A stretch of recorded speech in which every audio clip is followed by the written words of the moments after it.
dari muka surat mana tu nanti Maulana akan maklumkan. Baik. Itu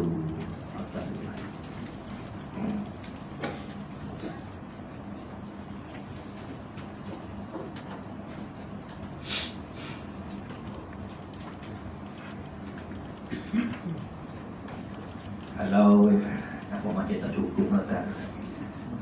Kalau yang tak dapat tu boleh tengok di skrin lah, di skrin TV ataupun di skrin di depan.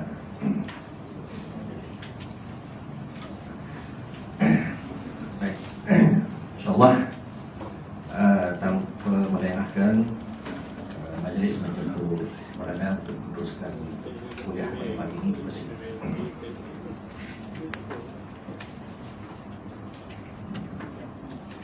Assalamualaikum warahmatullahi wabarakatuh. Bismillahirrahmanirrahim. Alhamdulillah rabbil alamin. Wassalatu wassalamu ala asyrafil mursalin wa ala alihi wa sahbihi ajma'in.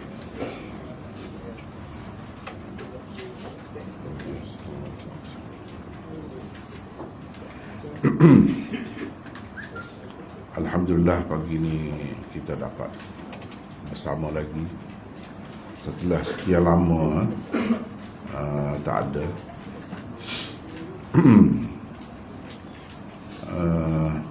Dan sebenarnya apa yang ada di dalam nota ni sebahagiannya telah kita bincangkan tanpa nota.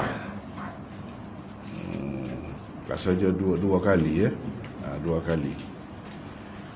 Jadi yang kita baca tu ada di dalam nota ni. Saya pun tidak ingat dengan pasti kita sampai di mana. Sebab hari itu tak ada nota, tapi berdasarkan yang saya tanda ni, ada saya tanda sikit.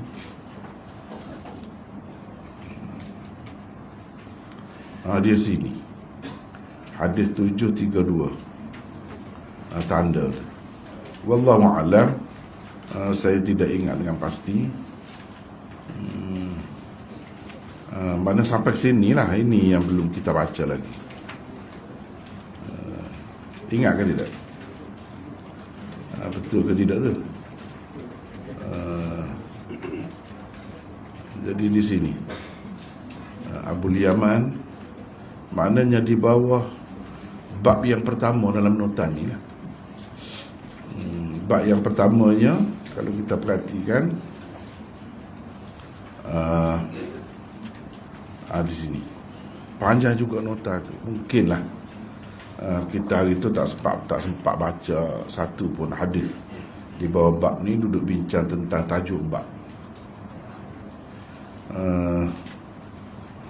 Saya sendiri pun tak ingat. Orang lain ingat ke tidak sampai ke situ ke? Ni perbincangan ni. Ataupun kita tengok rasanya kita mula daripada sinilah. Cepat-cepat tengok.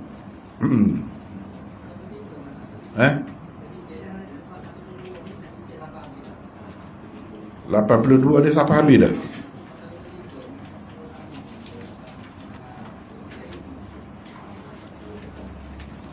Ni bab 83. Jadi yang sebelum ni sudah semua ni.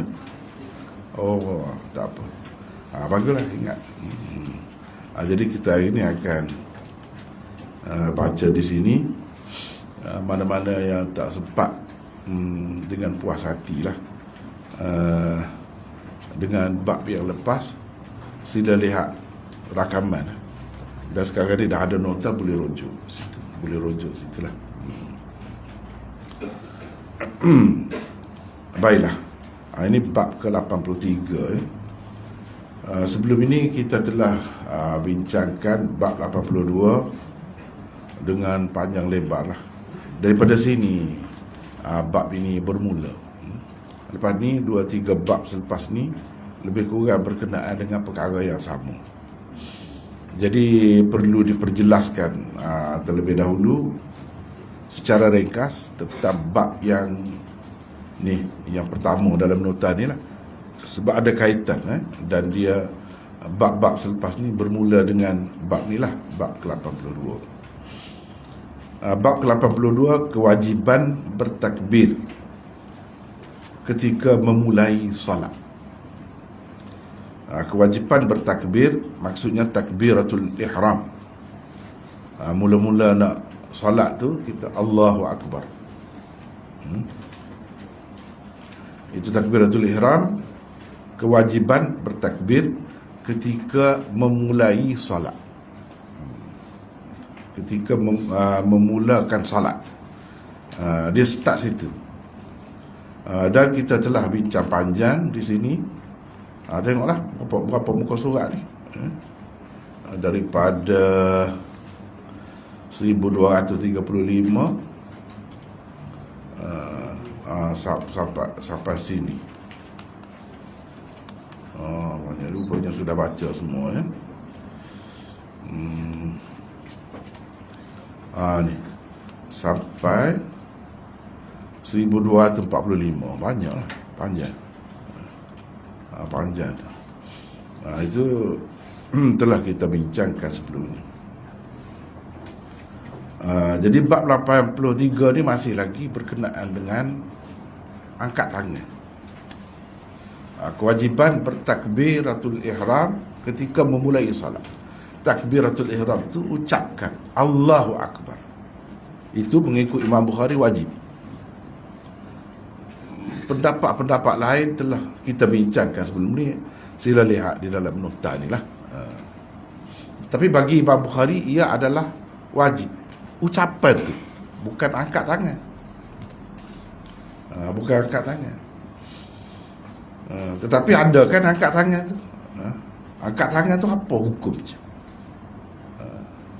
Lepas tu Imam Bukhari akan buat bab sampai ke mana nak angkat.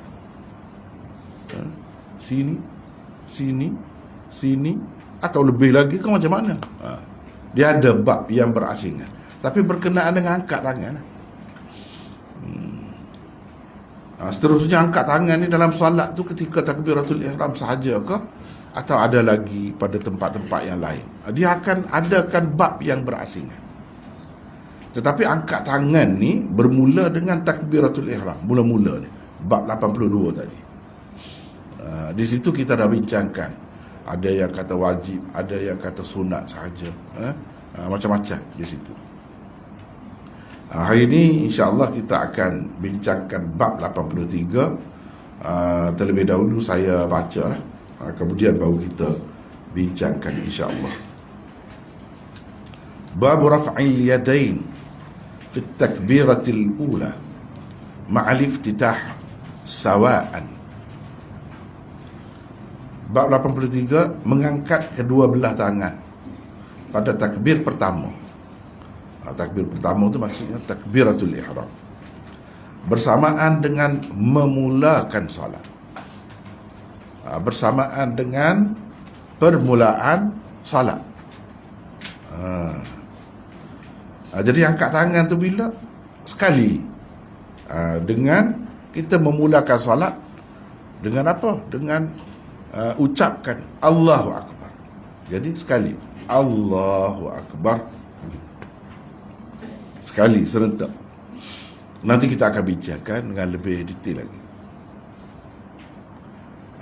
Atau angkat tangan dahulu Allahu Akbar, atau Allahu Akbar, Allahu Akbar dulu.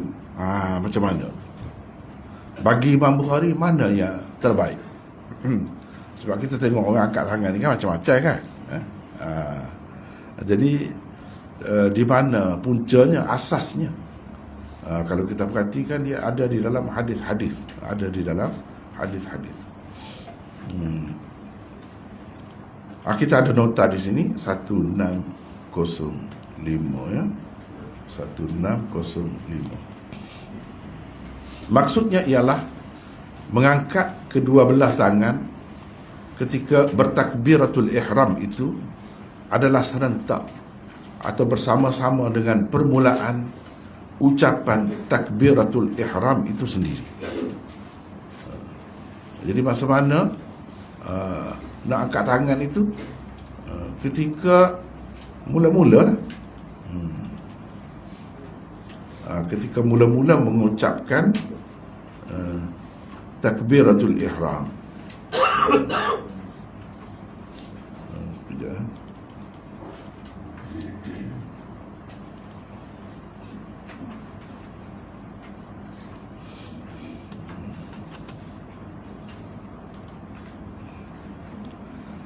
Ketika mula-mula, jangan dahulu, jangan kemudian, serentak gitu. Cuba tengok sini, Allahu Akbar gitu, atau Allahu Akbar sekali, tu angkat tu, jangan angkat dulu, lepas tu baru takbir, atau takbir dulu, ucap dulu, lepas tu baru angkat. Serentak. Ini maksud Imam Bukhari. Tidak sebelumnya dan tidak juga selepasnya. Takdir perkataan sawaan di dalam tajuk bab ini kan, kalau kita tengok ni, raf'il yadain fi takbiratil ula ma'al iftitahi sawaan. Apa makna sawaan?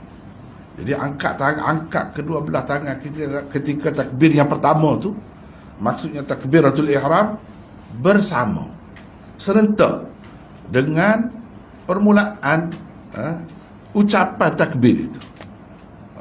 Sawaan, sama-sama, maknanya serentak.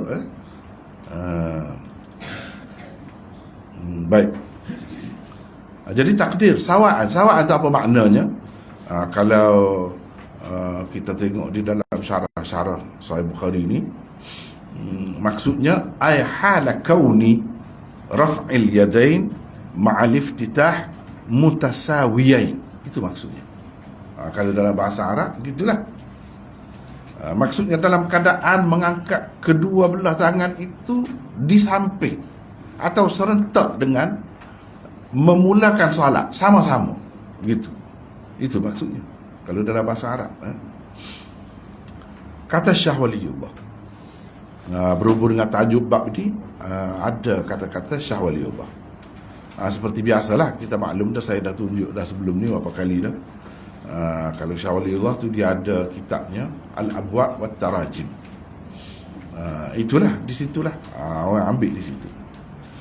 Maksud Imam Bukhari mengadakan tajuk bab ini ialah untuk menyatakan mengangkat kedua belah tangan ketika bertakbiratul ihram itu adalah serentak dan bersama-sama dengan permulaan mengucapkan takbiratul ihram.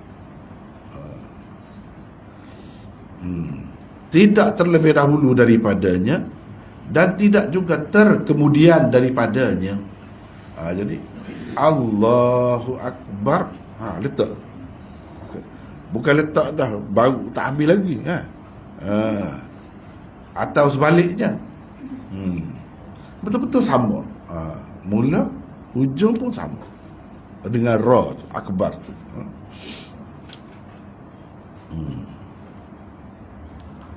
Hukum mengangkat kedua belah tangan ketika bertakbiratul ihram itu adalah sunat di sisi jumhur ulama.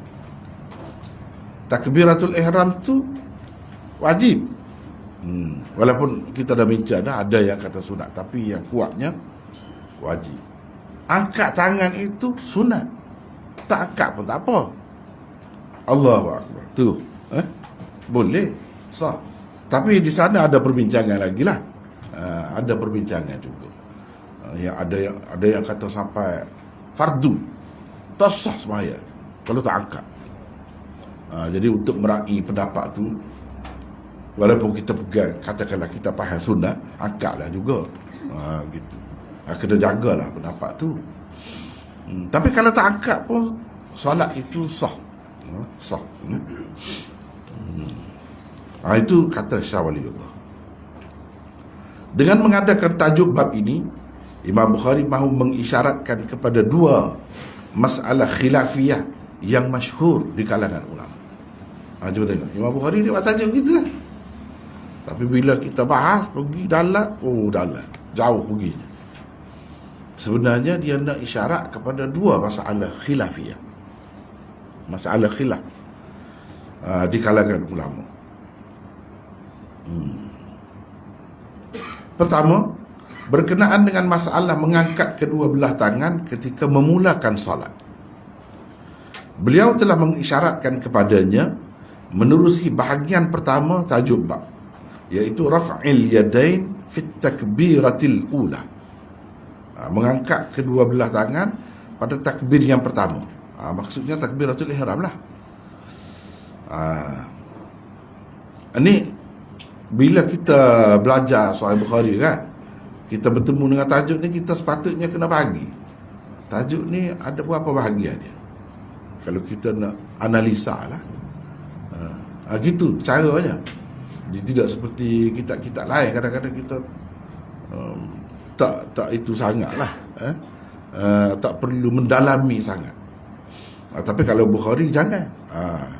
Tajuk dalam kitab-kitab hadis ni yang paling susah, yang paling bermakna, Sahih Bukhari. Susah pun dia, tapi paling bermakna. Sehingga nak faham tu 2-3 muka surat kena bincang. 2-3 muka surat, kadang-kadang 10 muka surat, tak habis lagi. Situlah orang faham, dalam sangat ni. Jadi sini kalau kita tajuk ni kita bagi kepada dua. Sini satu masalah. Yang kedua, ma'alif titah sawa'an. Ini bahagian yang kedua. Melalui bahagian pertama yang tadi, dia nak cerita apa, dan melalui bahagian yang kedua dia nak cerita apa. Gitu. Ringkas ya, pendek tapi cukup bermakna.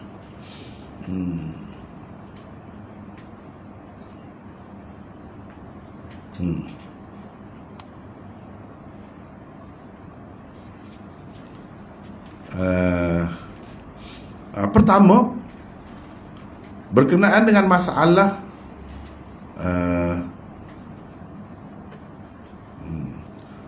pertama berkenaan dengan masalah mengangkat kedua belah tangan ketika memulakan salat.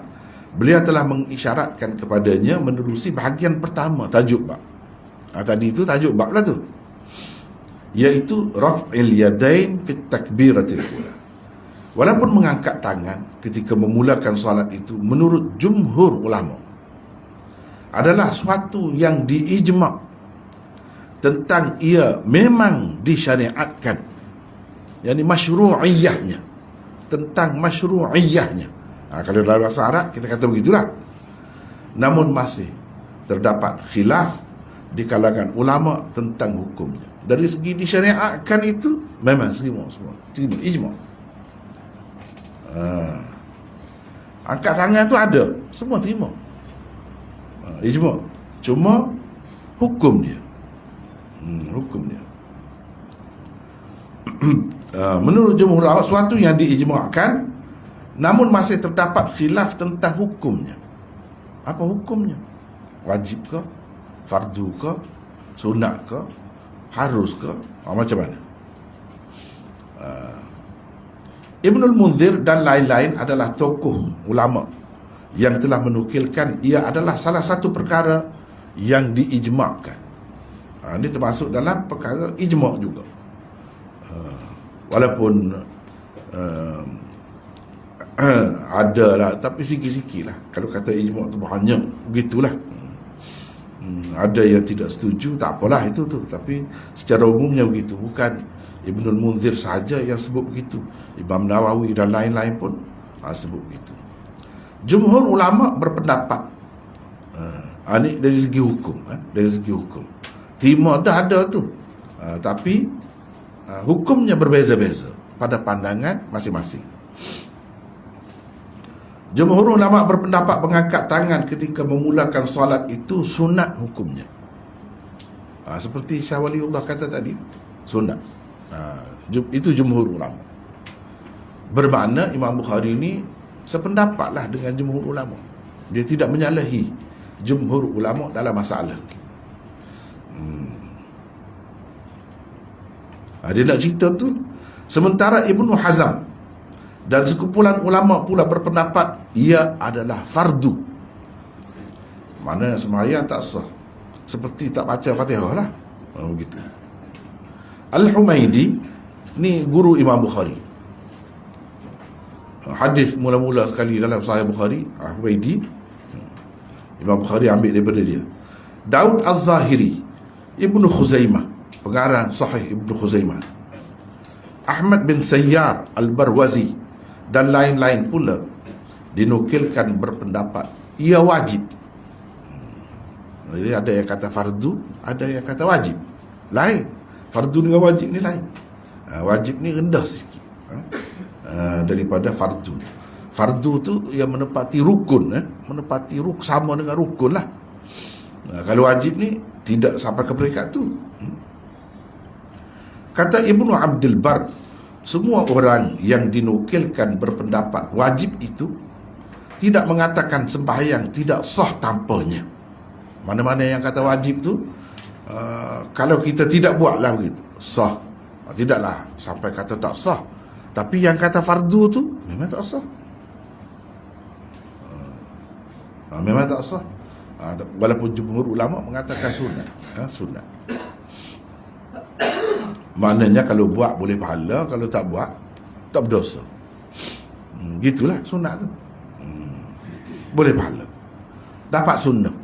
Sunnah Nabi-nya begitulah, angkat tangan.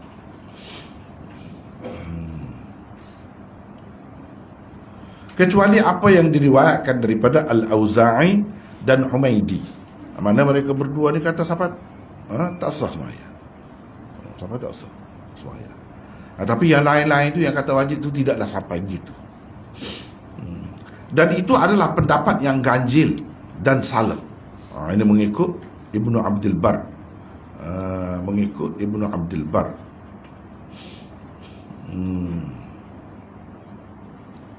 Jadi dia kata begitulah, mengikut Ibnu Abdul Bar. Jadi yang berpendapat kata sampai tak sah sembahyang itu pendapat yang ganjil dan salah lah kira-kiranya. Cuma kalau sah, jadi apa makna wajibnya? Berdosa lah kalau tak buat. Berdosa, tapi sembahyang sah. Lain, sembahyang ni kadang-kadang ada yang berdosa kalau kita buat, atau kita tak buat, tapi sembahyang sah. Seperti sembahyang pakai kain curi lah, sembahyang sah tapi berdosa. Gitu. Berdosa. Sama juga ni pun macam tu. Tapi tidaklah sampai solat itu tidak sah.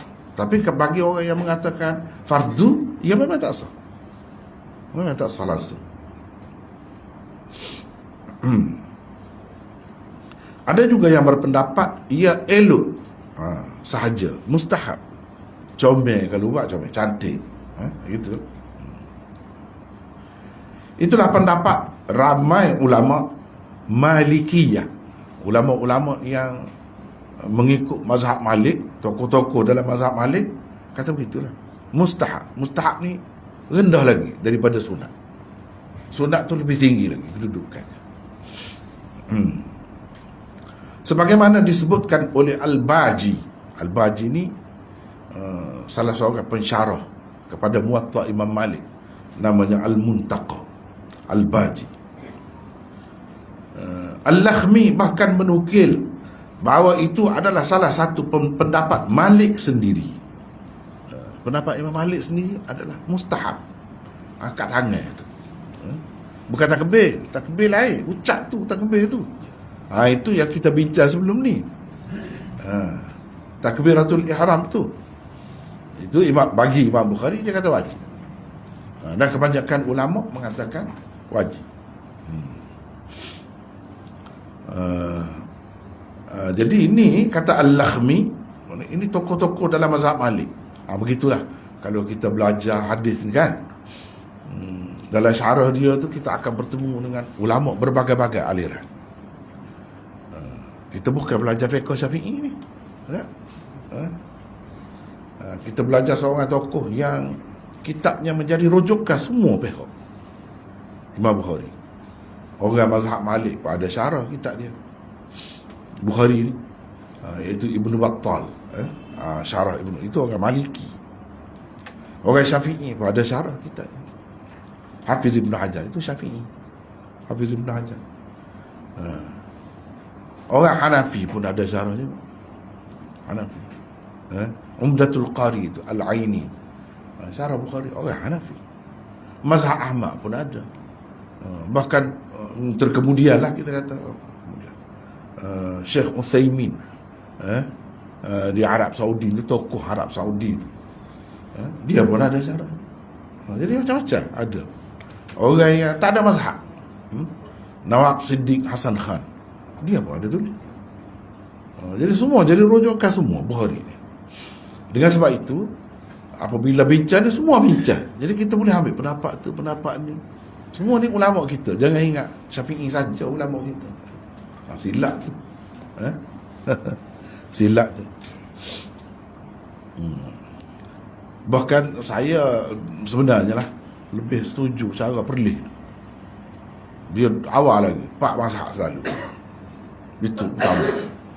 4 mazhab, bukan bagi saya zaman sekarang ni, zaman serba maju dah, kita tak ke mana dah pergi, macam-macam masalah yang orang Islam hadapi. Sepatutnya begitu. Sepatutnya begitu. Tak perlu mazhab. Menyempitkan, susah dia. Kalau kita letak 4 dulu lagi, dah senang. Banyak luar lah. Lepas tu kalau ada lagi di luar daripada 4 tu, pendapat dia lebih tepat, lebih sesuai, pakai itu. Dia gitu. Setengah-setengah negeri tu dia Syafi'i gitu. Lepas tu kalau ada perlu lah, baru pergi. Itu pun tak lari daripada 4 mazhab. Banyak sebenarnya hak berguna kepada masyarakat di luar daripada 4 mazhab. Di luar. Bukan di luar daripada Syafi'i itu, memang banyak lah tu. Di luar daripada mazhab 4 pun banyak lah. Kalau kita tak ambil, ketinggalan. Jadi dengan sebab tu, bila kita baca kitab Sahih Bukhari, kita akan bertemu macam-macam ulama. Ni Maliki semua ni. Maliki dia, sebab cerita mazhab dia. Cerita mazhab dia. Ibnu Abdul Bar, Maliki. Ni begitu. Al-Baji, Maliki. Orang-orang dalam mazhab Malik banyak, bukan sebuah tu yang saya sebut tu, sebuah-sebuah lah yang mewakili. Banyak lagi yang lain. Sebab syarah Bukhari lebih 100 buah. Satu-satu tu 20 jilid pun ada. 20 jilid pun ada. Yang dibuat di Pakistan tu dalam bahasa Urdu, banyak, bahasa Arab pun banyak, masuk. Kalau campur dengan bahasa Urdu lagi banyak lah. Lagi banyak. 30 jilid dah. Tak siap lagi. Tuan dia mati dah. Syekhul Hadis yang asal tu mati dah. Anak murid sambung. Tak habis lagi. Itu bagi saya yang terbaik. Kalau yang ada dalam bahasa Urdu. Kashful Bari. Dalam buat kerja ni saya banyak rujuk situ juga. Saya banyak rujuk situ. Itu antara yang terbaik lah zaman sekarang. Kalau Sahih Bukhari, syarah Sahih Bukhari, kata Ibnul Arabi di dalam Aridatul Ahwazi. Ini pun Maliki, mazhab Malik ni. Aridatul Ahwazi ni syarah kepada Tirmizi, Sunan Tirmizi. Ibnul Arabi, ini anak murid Imam Ghazali. Anak murid Imam Al-Ghazali yang masyhur, Ibnul Arabi. Dia kata para ulama berbeza pendapat tentang mengangkat kedua belah tangan ketika bersalat. Sehingga ada 5 pendapat mereka. Kata dia. Pertama, ia tidak diangkat sama sekali ketika bersalat, termasuk ketika bertakbiratul ihram. Ini pendapat 1. Ada, kalau kita tengok macam tu, tak usah pelik lah. Kita belajar dah. Kita belajar dah. Kalau tak belajar mungkin kita nampak pelik. Terutamanya kalau kita pergi tempat orang ramai kan, pergi ke Mekah, Madinah tu, musim haji tu jumpa macam-macam lah. Tak usahlah orang kita kata gaduh, nak kata orang jahil. Tempat suci tu biar bersih hati, jangan duk gaduh dah. Jangan duk gaduh. Ini masalah sesak mana pula. Jangan gitu lah. Kita pergi dengan niat molek tu, hati tu jangan mari benda-benda macam tu. Letak, takut aku tak tahu. Gitu. Aku yang jahil. Tanya-tanya kat dulu. Gitu. Jangan gaduh nak kata. tempat-tempat begitu. Sebab ni kalau kita mengaji luar sikit jumpa. Yang kedua, ia hanya diangkat ketika bertakbiratul ihram sahaja. Inilah pendapat Malik yang masyhur daripada riwayat-riwayat anak buahnya dari kalangan orang-orang Basrah. Kalau anak buah dia Basrah, umumnya boleh katakan mereka nukilkan pendapat Malik, tak ada. Seperti Imam Abu Hanifah juga, hanya sekali saja angkat tangan ini dalam solat. Allahu Akbar, mula-mula, itu saja. Lepas tu nak rokok, kau bangun daripada rokok, ke mana-mana tak ada semua. Ini pendapat yang kedua.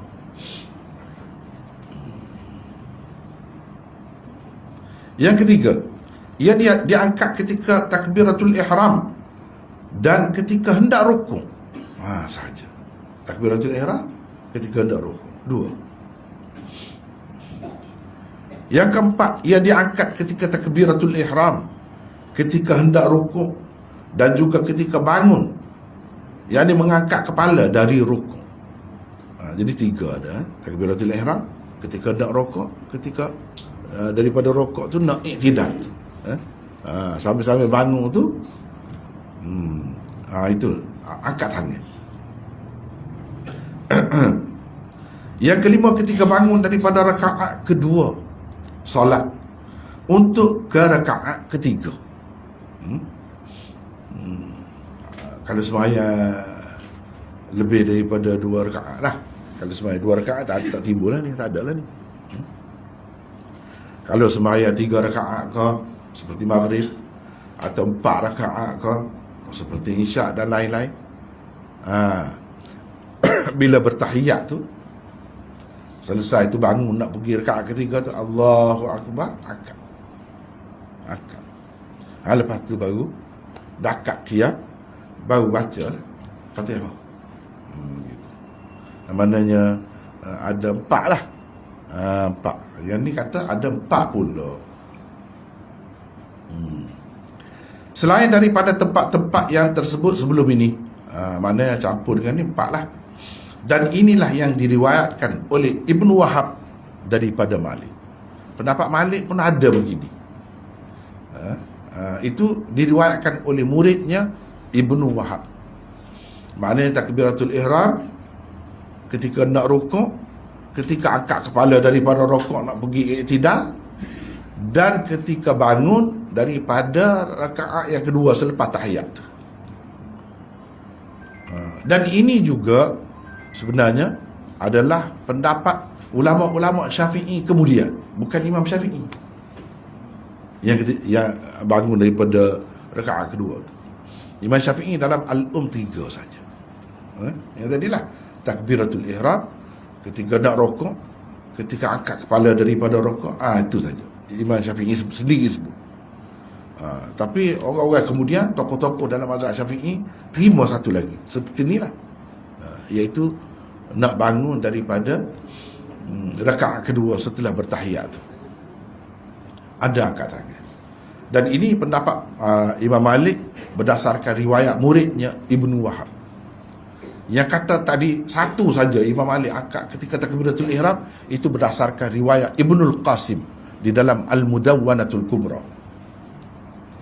Dalam Muwatta ada 3 tu ada. Riwayat yang menyebutkan 3 angkat itu ada. Tetapi dalam mazhab Malik ni yang muktamadnya ialah apa yang tersebut di dalam kitab Al-Mudawwanah tu.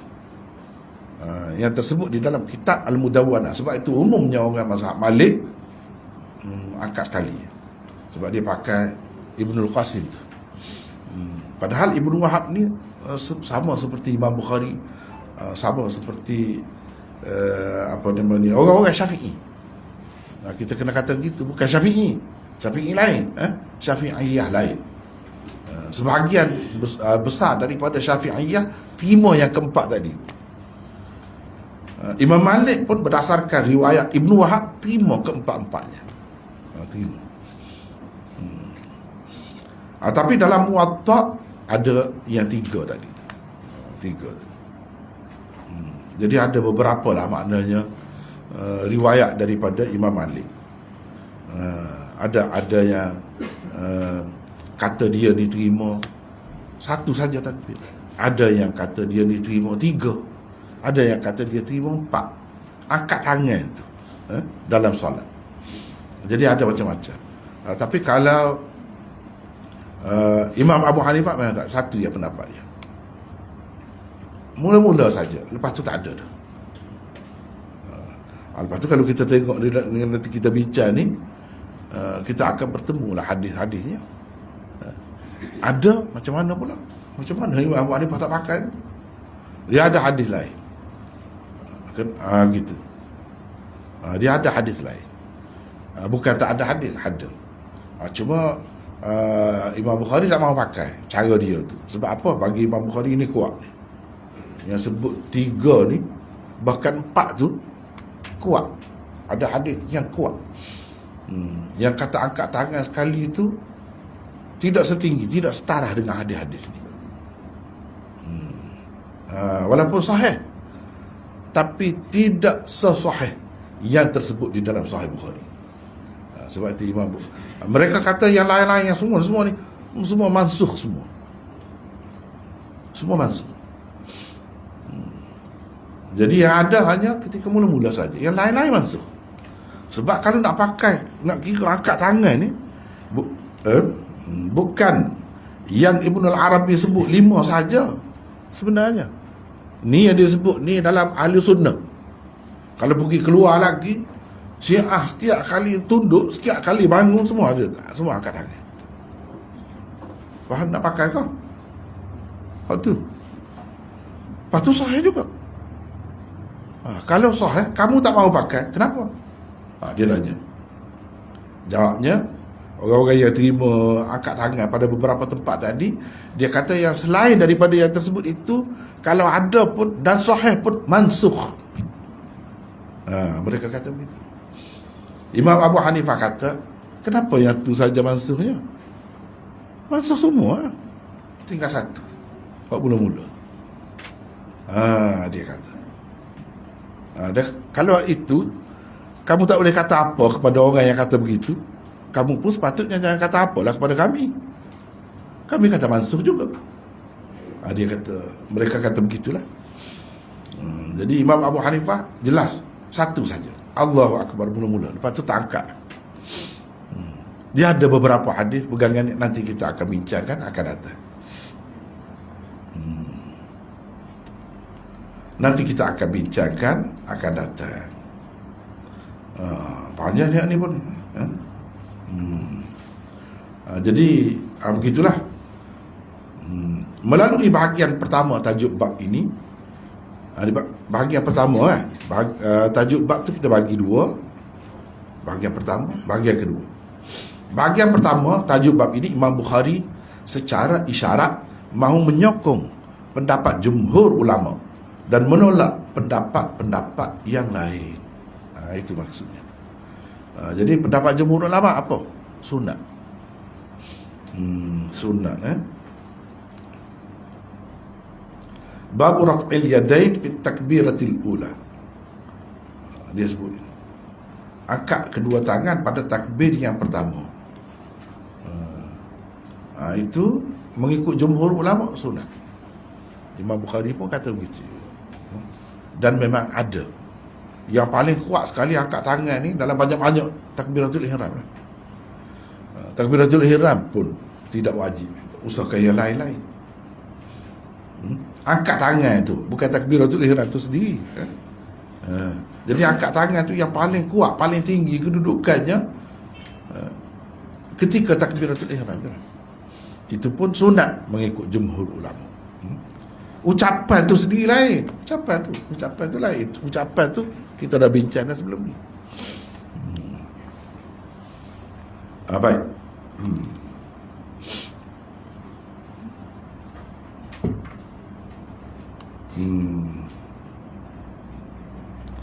Dan menolak pendapat-pendapat yang lain. Kedua, ni ada 2 masalah kan? Masalah khilafiyah ni, khilaf di kalangan ulama. Tapi Imam Bukhari tak sebut. Dia pilih yang mana? Dia tak sebut kan tadi bab takbiratul ihram ketika takbir, bab mengangkat kedua tangan ketika takbir pertama. Takbir pertama tu maksudnya takbiratul ihram lah. Dia tak sebut hukumnya. Dia tak sebut. Cuba dia sebut ketika mana? Betul-betul ketika mula-mula angkat tangan. Serentaklah. Dia tak sebut juga apa hukumnya, dia tak sebut. Kenapa? Itu kaedah lah. Kalau orang yang ingat usul tajuk bab yang dibuat oleh Imam Bukhari, dia faham lah. Maksudnya Imam Bukhari nak meraih pendapat-pendapat yang lain. Memang ada dalil belaka tu. Orang yang kata macam lain pun dia ada hujah dia. Dan masing-masing hujah tu kuat juga. Dengan sebab itu Imam Bukhari tak kata apa. Cuma dia kata ada di situ. Takbir, angkat kedua tangan tu pada ketika tu. Sekadar tu. Kedua, berkenaan dengan masalah mengangkat kedua belah tangan ketika bertakbiratul ihram itu, adakah ia ketika mula-mula diucapkan takbiratul ihram atau sebelumnya sedikit atau selepasnya sedikit? Itu masalah kedua. Sebab ada macam-macam tu orang buat. Dan riwayat pun ada macam-macam. Riwayat pun ada macam-macam. Itu bahagian kedua tajuk bab. Ma'alif titahi sawa'an. Itu bahagian kedua. Bagi Imam Bukhari, serentak ketika mula-mula tu mengucapkan takbir, masa itulah angkat tangan serentak. Dan berhenti pun serentak. Dengan ra ucapan akbar tu, tangan pun letak. Gitu. Itu bagi Imam Bukhari. Bukan dahulu sedikit ataupun kemudian sedikit. Itu bukan pilihan dia lah. Walaupun ada pendapat itu. Ada hadis. Ada hadis. Tapi Imam Bukhari tak terima itu. Bagi dia yang paling kuat berdasarkan hadis yang paling sahih ialah serentak tadi. Serentak. Yang angkat dahulu Allahu Akbar. Angkat dah tangan, angkat dulu. Itu pegangan Imam Abu Hanifah. Kalau kita pergi di masjid-masjid yang ikut mazhab Imam Abu Hanifah gitu, Allahu Akbar. Angkat tangan dulu. Dia kata apa? Buat la ilaha illallah. La ilaha illallah. Apa ni? Allah ini maknanya nafi, sama dengan nafi. Nanti kita ada sebut juga. Sama dengan nafi dalam kalimah tauhid. La ilaha, tiada Tuhan. Mana kita buat semua. Illallah itu itsbat.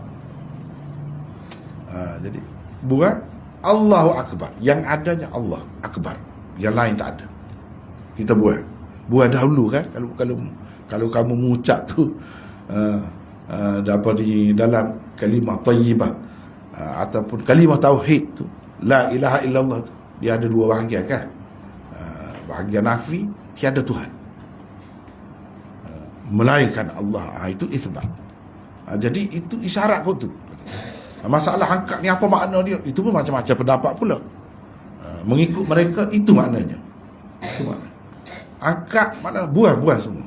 Tak ada Tuhan yang lain. Allahu Akbar, kecuali Allah yang Maha Agung. Itu yang ada. Itu kita terima, kita rakat. Kita terima. Bagi mereka itu maksudnya. Ada lagi beberapa pendapat yang lain. Tak apalah. Itu kita tengok dulu sini.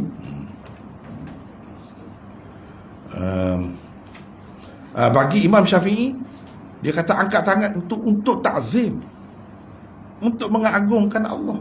Jadi tidak bercanggah dengan Allah Akbar. Kalau kita angkat sekali Allahu Akbar, untuk mengagungkan Allah dan mengikut sunnah, kata dia. Kerana mengikut sunnah angkat tangan, bukan kerana lain, kata dia. Jadi macam-macam pendapat lah. Tak apa. Dalam bahasa istilahnya ialah adakah kedua-duanya dilakukan secara muqaranah atau secara muaqabah? Gitu. Jadi angkat tangan tu adakah secara muqaranah? Muqaranah maksudnya serentak lah, betul-betul serentak. Muaqabah, dahulu sedikit ke atau kemudian sedikit, itu muaqabah. Itu bahasa istilah. Ini juga merupakan salah satu masalah khilafiyah yang masyhur. Khilaf yang masyhur ni. Sebab itu Imam Bukhari dia tak ada buat keputusan. Kalau khilaf masyhur, dia tahu ini ada hujah masing-masing ni. Dan hujahnya bukan biasa-biasa, hadis sahih. Jadi dia biar gitu. Cuma dia buat tajuk.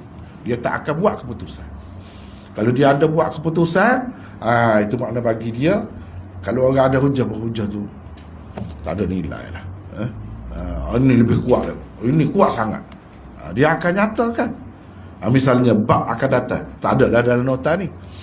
Nota ni hanya sempat muat 2 tajuk saja. Seterusnya Imam Bukhari akan buat tajuk, angkat tangan ketika bangun daripada rakaat yang kedua. Dia buat tajuk. Padahal Imam Syafi'i dalam kitab Al-Um tak ada sebut. Dia sebut 3 angkat tangan. Maknanya Imam Bukhari sendiri dia. Maknanya ini kuat ni. Walaupun ada orang tak terima, ikutlah. Tapi kita ada hadis ni. Hadis yang kuat. Kita maklum dah hadis Bukhari ni kan. Dari segi tahap kesahihan dia tu paling atas lah. Kalau lain tu sahih juga, kita kata sahih juga. Tapi sahih tu pun dia ada banyak kategorinya. Gitu. Bagi dia diterima. Sebab apa? Sebab ada hadis sahih. Dia buat mari lah hadis. Dia buat mari lah. Jadi untuk kita umum ni, mana yang ada dalam Sahih Bukhari ni kira tahap kesahihannya paling tinggi. Lepas tu kalau ada yang bercanggah dengannya, walaupun sahih, ya sahih tapi tidak tinggi. Nak banding dengan ni, Imam Bukhari dia kira kita pegang dengan yang paling tinggi lah. Yang paling tinggi. Kenapa nak pegang yang bawah ni? Dah ada yang paling tinggi tu. Begitu cara dia. Para ulama Malikiyah dan Syafi'iyah dalam qaul asah mereka memilih muqaranah. Ini ulama-ulama dalam mazhab Malik dan dalam mazhab Syafi'i mengikut qaul yang asah. Ada 2 pendapat juga dalam mazhab masing-masing tu. Pendapat yang lebih sahih memilih muqaranah. Muqaranah ni serentak lah, iaitu mengangkat kedua belah tangan ketika bertakbiratul ihram serentak atau bersama-sama dengan permulaan ucapan takbiratul ihram sendiri. Itu sendiri. Pendapat yang rajih, habis itu pendapat yang rajih, yang kuat di sisi ulama Hanafiyah pula. Di sisi ulama dalam mazhab Hanafi lah, yang menyokong mazhab Hanafi, pakai kaedah mazhab Hanafi dalam mengeluarkan pendapat mereka, ialah muaqabah. Mereka kata muaqabah itu yang lebih kuat. Muaqabah pun, muaqabah ni ada 2. Dahulu sedikit atau kemudian sedikit daripada ucapan takbir tu. Yang mereka pilih ialah angkat tangan tu dahulu sedikit. Angkat tangan dulu. Allahu Akbar. Gitu. Angkat tangan dahulu. Muqaranah. Dia pilih muaqabah, iaitu mengangkat kedua belah tangan dahulu sedikit sebelum mengucapkan takbiratul ihram.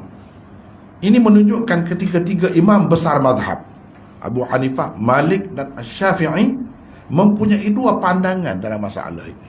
Sebab bila kata mengikut pendapat yang lebih sahih, mana ada yang kurang sahih. Mengikut pendapat yang kuat, ada pendapat yang tidak kuat. Mana gitulah. Ada pendapat yang tidak kuat. Begitu.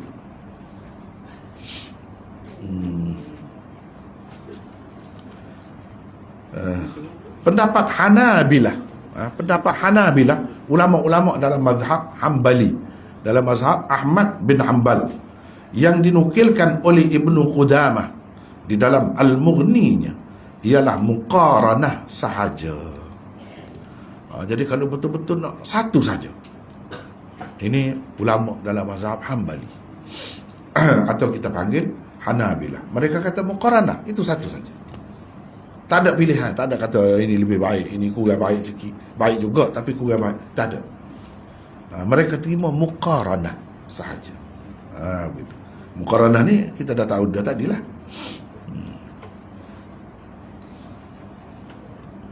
Hafiz Ibn Hajar ketika membincangkan bahagian kedua tajuk bab, iaitu ma'aliftitahi sawa'an, ketika dia bincang situ, telah menulis, itulah yang zahir daripada kata-kata perawi hadis bab ini, yakni Ibnu Umar. Perawi hadis bab ni Ibnu Umar, yang mana nanti kita akan bertemu di bawah bab ni ada hadis Ibnu Umar. Imam Bukhari bawakan hadisnya, iaitu anna Rasulullah sallallahu alaihi wasallam kana yarfa'u yadayhi hadwa mankibaihi idza iftataha as-salata. Bahawa sesungguhnya Rasulullah sallallahu alaihi wasallam selalu mengangkat tangannya sejajar dengan bahunya ketika memulai salat. Angkat tangan tu bila? Ketika tu lah angkat tangan ketika mulakan salat. Mulakan salat dengan apa? Takbiratul ihram lah. Dia faham begitu. Zahir kata-kata perawi hadis bab ini, iaitu Ibnu Umar. Bab ni tu kita tak bertemu lagi. Nanti kita akan bertemu di bawah bab ni. Sebab nak bincang tajuk ni pun tak habis lagi. Ni kan panjang kan. Sebab tu jadi 21 muka surat ni dapat menampung 2 tajuk saja. Nak bincang tajuk bab ni pun panjang. Jadi itu maksud dia. Itu kena perhati betul tu. Cara dia sangat halus, Imam Bukhari.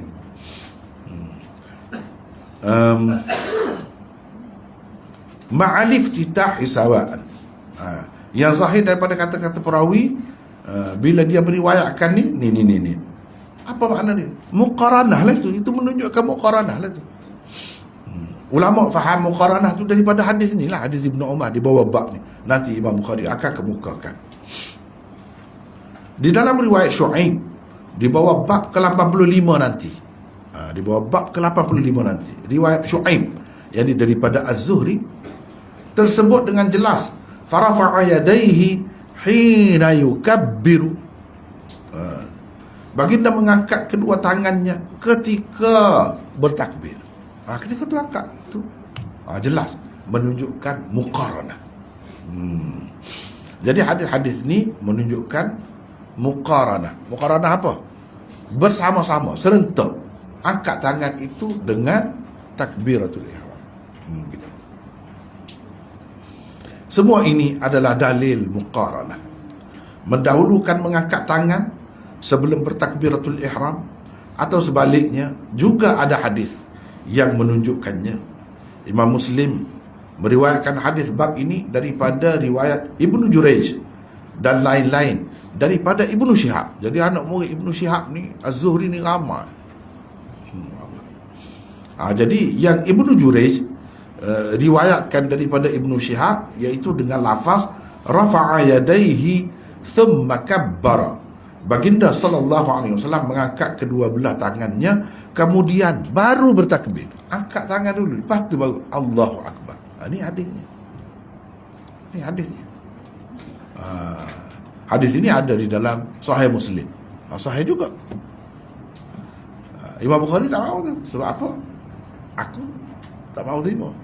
Tidak setara dengan standard aku. Walaupun ada, itu Sahih Muslim, bukan Sahih biasa-biasa, Sahih Muslim dah tu. Tapi bawah lagi daripada Sahih Bukhari. Imam Bukhari tak mahu.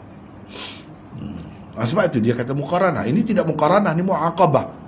Mana angkat tangan dahulu, lepas tu baru bertakbir. Maknanya takbir itu menyusul kemudian, bukan serentak. Tapi kalau tanya ada hadis. Sebab itu Imam Bukhari tidak sebut dengan jelas pilihan dia tu, dan tidak menolak yang lain, tak. Sebab ada hadis, walaupun tidaklah hadis tahap Bukhari yang dia anggap terbaiklah hadis, walaupun tapi sahih. Kita kena meraih juga.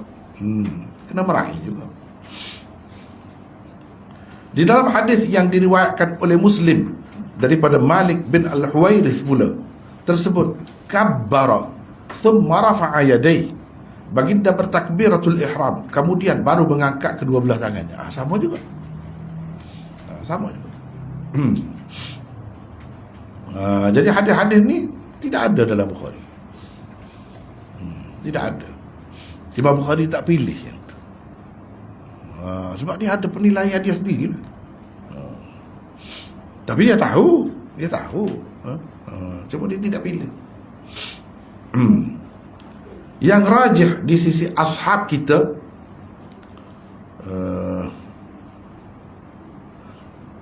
yang di tokoh-tokoh terdahulu dalam mazhab Syafi'i ialah muqaranah.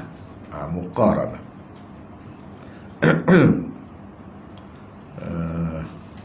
Saya tidak pernah melihat yang mengetahui nama orang yang mendahulukan takbir, yang takbiratul ihram daripada mengangkat tangan. Ini kata Hafiz Ibnu Hajar. Masih kata-kata Hafiz Ibnu Hajar. Maknanya ni dalam Fathul Bari lah. Biasanya kalau kata Hafiz Ibnu Hajar tu dalam Fathul Bari. Saya belum letak lagi rujukan dia. Fathul Bari jilid berapa, muka surat berapa tu tidak lagi, sebab ini peringkat nota kan. Peringkat nota. Tapi akan datang insya-Allah akan ada lah tu. Jadi ini yang disebut oleh Hafiz Ibnu Hajar. Dia kata yang rajih di sisi ashab kita dalam mazhab Syafi'i lah, maksudnya muqaranah. Mazhab Syafi'i juga muqaranah. Maknanya Imam Bukhari sama dengan pendapat ulama-ulama dalam mazhab Syafi'i dalam masalah ni. Ulama-ulama dalam mazhab Ahmad sama juga, muqaranah. Lepas tu dia sebut, dia tak boleh nak sebut nama orang yang mendahulukan takbir daripada angkat tangan. Yang mendahulukan angkat tangan daripada takbir itu ada hadis. Dah ada orang yang boleh sebut. Ramai. Termasuklah Imam Abu Hanifah. Tapi yang takbir dahulu baru angkat tangan, itu saya tak boleh nak sebut. Saya tak pernah bertemu nama. Tapi ada lah orang kita ada. Itu pun mu'aqabah juga. Ibnu Abidin, ini tokoh dalam mazhab Hanafi.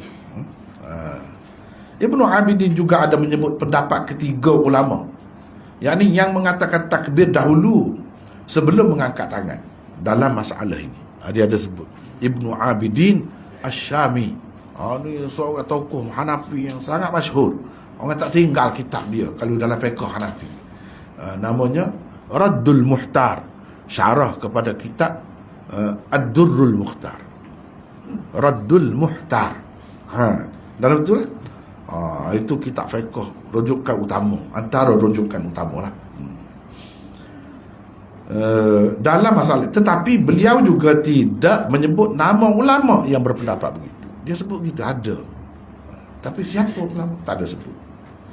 Beliau, yakni Ibnu Abidin sendiri, mentarjihkan mengangkat tangan dahulu sebelum memulakan takbiratul ihram dalam mazhab Hanafi. Jadi dia sendiri pun tarjih yang itulah, muaqabah tapi angkat tangan dahulu, lepas tu takbir. Mana bukan kata letak tangan dahulu baru takbir. Dah. Ginilah kita kata Allahu Akbar. Gitu. Angkat tangan.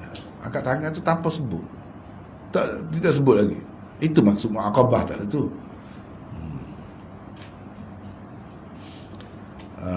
Habis.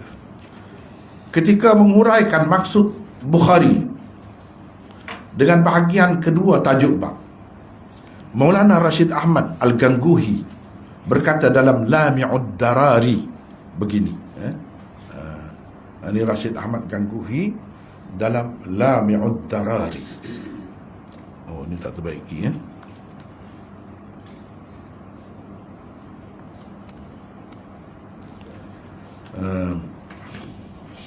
Lami'ud Darari ni antara syarah yang kemudian lah. Syarah kemudian pun 100 tahun lebih dah. Syarah kemudian lah. Bukan senang nak buat satu-satu tu pun. Kan? Saya tunjuklah. Ni kitab Lami'ud Darari. Ni 10 jilid. 10 jilid. Syarah Bukhari 10 jilid. Hmm.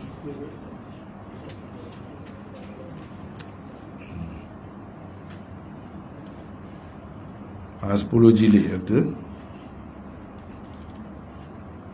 Ni lam ya'ud darari. 10 jilid ni dia Bukhari, hadis Bukhari tak ada semua. Dia ambil apa ni dalam satu bab tajuk. Lepas tu ada hadis bawah tu, bincang tajuk, bincang hadis-hadis bahagian-bahagian yang berkenaan saja. 10 jilid tu. Bukan mana hadis Imam Bukhari dengan lengkap dahulu ada, lepas tu baru bincang. Tak. Bukan gitu kitab ni. Ni lam ya'ud darari ni bukan begitu keadaannya. Ni lam ya'ud darari. Bukan begitu Syarah Bukhari, kalau kita tengok jilid pertamanya baru nampak.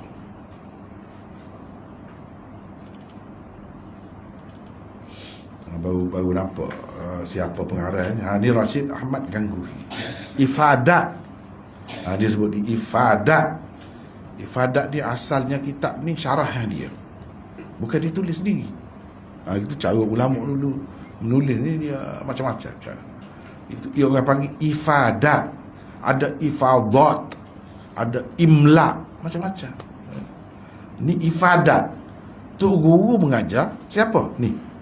Al-Faqih Al-Muhaddith Al-Syekh Abi Mas'ud Rashid Ahmad Al-Ganguhi, 1323. Lah ni 1446. Dekat 100 tahun kan? Dekat 100 tahun dia tulis tu. Sebelum itu lagi ni meninggal. Meninggal. Mana kitab itu baik. Dicatat oleh Al-Muhaddith Al-Adib Al-Syekh Abi Zakaria Muhammad Yahya, ayah Syekh Zakaria yang masyhur. Yahya namun Muhammad Yahya. Ni saya tunjuk sini.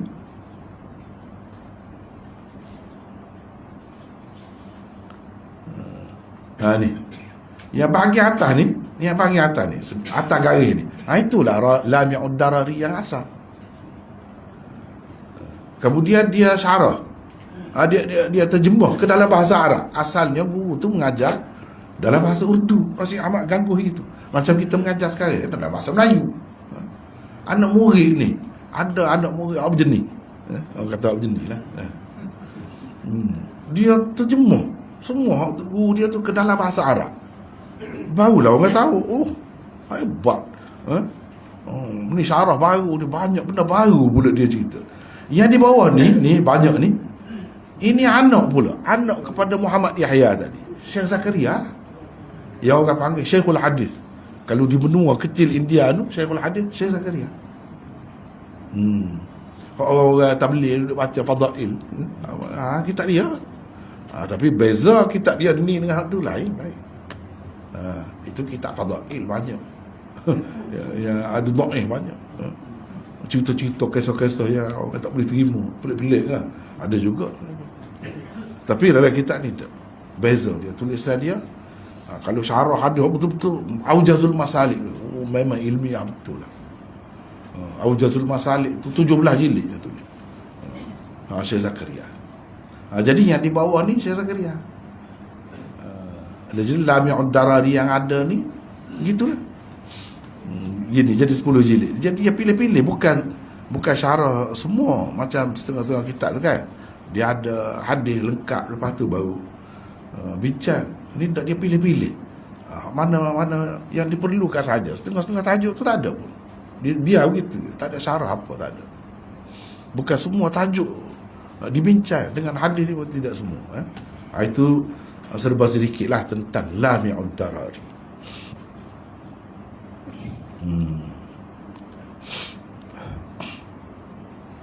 Begini, dia sebut ringkasnya. Maksudnya ialah seseorang tidak boleh mendahulukan mengangkat tangan daripada takbir. Maksudnya takbiratul ihram, dan tidak boleh juga melewatkan daripadanya. Riwayat yang dikemukakan di bawah bab ini menunjukkan kepadanya kerana mengangkat tangan yang tersebut di dalam riwayat di bawahnya merupakan zaraf bagi alif titah, yang memulakan solat, atau ia merupakan jazak baginya. Sama ada dikatakan ia zaraf atau jazak bagi mengangkat kedua belah tangan, tetaplah kedua-duanya berlaku serentak atau bersama-sama. Itu bahasa ahli ilmu, bahasa orang alim lah tu.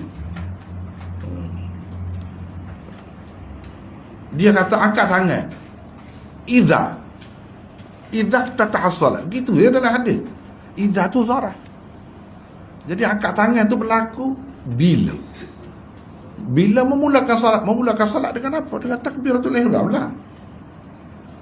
Dia kata zaraf dengan mazruf yang berada dalam masa tu, dia masa yang sama, bukan masa lain. Seperti kita kata dalam gelas tu ada air. Bila? Sekarang ni lah. Yang ada dalam air tu, dalam gelas tu, air tu lah mazruf orang panggil. Gelas tu zaraf. Jadi kita kata tu air.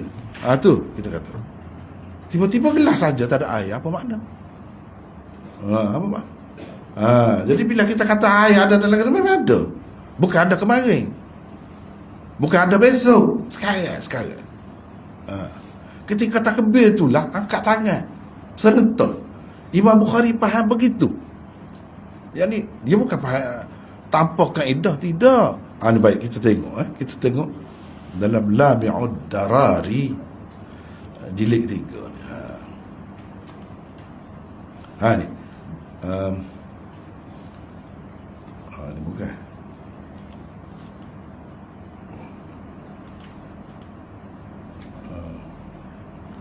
Dia bab raf'il yadain fi takbiratil ula ma'al iftitah. Ni yang paling atas ni, atas pada garis ni.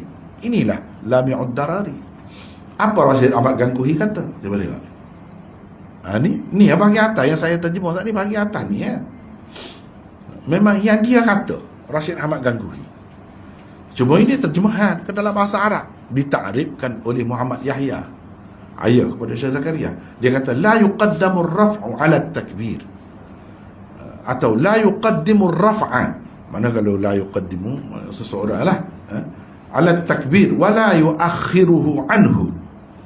Wa dalalatu ar-riwayah 'alayhi likauni ar-raf'i fi ar-riwayah qad waqa'a zarfan lil-iftitah aw jazaan lahu wa ayyamma kana fal-ittisal bainahuma thabit. Ini bahasa orang alim ni, bahasa orang ngaji.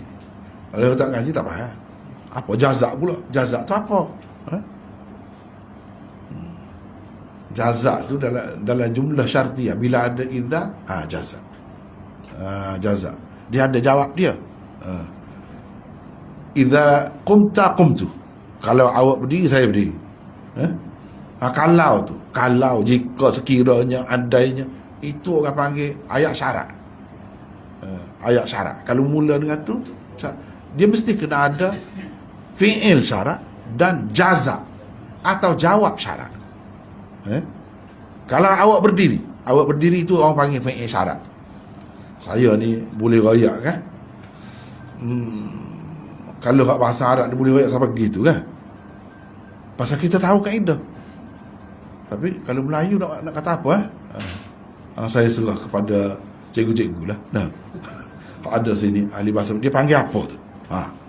Selepas kalau awak berdiri, awak berdiri dengar apa orang panggil? Saya berdiri. Kalau awak berdiri, saya berdiri. Kalau awak pergi, saya pergi. Sama lah. Sama. Jadi saya berdiri, itu jawab nama dia. Itulah jazak ni. Au jazaan lahu. Sama ada ia zaraf atau jazak, kata dia. Jadi nak faham jazak tu, kena faham cerita tadi dulu. Bila kata zaraf, idza tu zaraf lah. Zaraf apa? Banyak pula lah. Zaraf zaman, orang panggil. Bila? Bila. Sama ada kita kata ia zaraf ke atau jazak ke, tak kira. Bila sebut begitu, mana dia serentak. Itu yang Imam Bukhari faham. Jadi mana kita nampak lah kan, hebat Imam Bukhari. Dari sudut dia faham hadis tu menggunakan ilmu nahwu pun ada.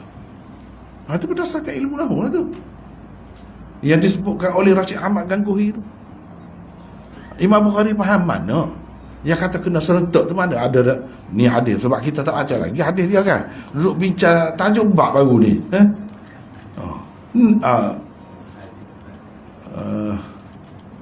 Ni hadisnya.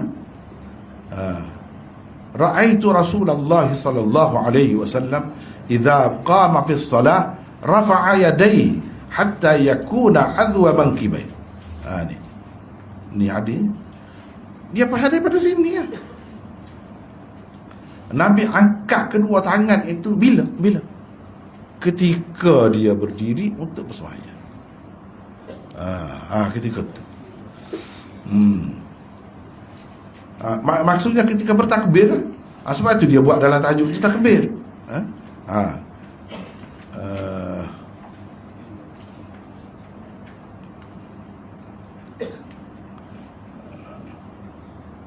Ni idza iftataha as-salah. Ini yang kita baca tadi kan. Tak apa. Tengok dulu. Dia kata maksudnya ialah seseorang tidak boleh mendahulukan mengangkat tangan daripada takbiratul ihram, dan tidak boleh juga melewatkan daripadanya. Mana serentaklah. Riwayat yang dikemukakan di bawah bab ini menunjukkan kepadanya, kerana mengangkat tangan yang tersebut di dalam riwayat di bawahnya merupakan zarah. Itu satu kaedah bagi iftitah, zarah bagi memulakan salat, atau ia merupakan jazak baginya. Jazak tu itu kaedah yang kedua. Mana berdasarkan dua kaedah nahwu, menghendaki angkat tangan itu serentak dengan takbiratul ihram. Maknanya daripada situ difahami muqaranah, bukan muaqabah. Muqaranah. Kalau muaqabah ni tadi tak ada air dalam gelas, kemudian baru ada, esok baru ada, atau kemarin tak ada, hari ni baru ada. Itu muaqabah orang panggil. Kalau muqaranah memang air itu ada dalam bekas tu pada masa tu. Begitu. Mengangkat kedua belah tangan, jazak atau jazak bagi mengangkat kedua belah tangan, tetaplah kedua-duanya berlaku serentak atau bersama-sama. Ini dalam Lami'ud Dara tadi yang kita sebut tadi. Itu dalam jilid 3 muka surat 240 ya. 240 1606. Ni hadis. Ni ada dalam hadis. Baru nak masuk hadis baru nak masuk hadis.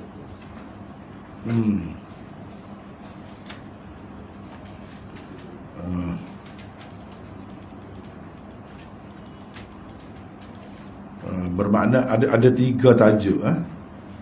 Tiga tajuk, bukan dua tadi, silap saya. Penulis sendiri pun tak ingat.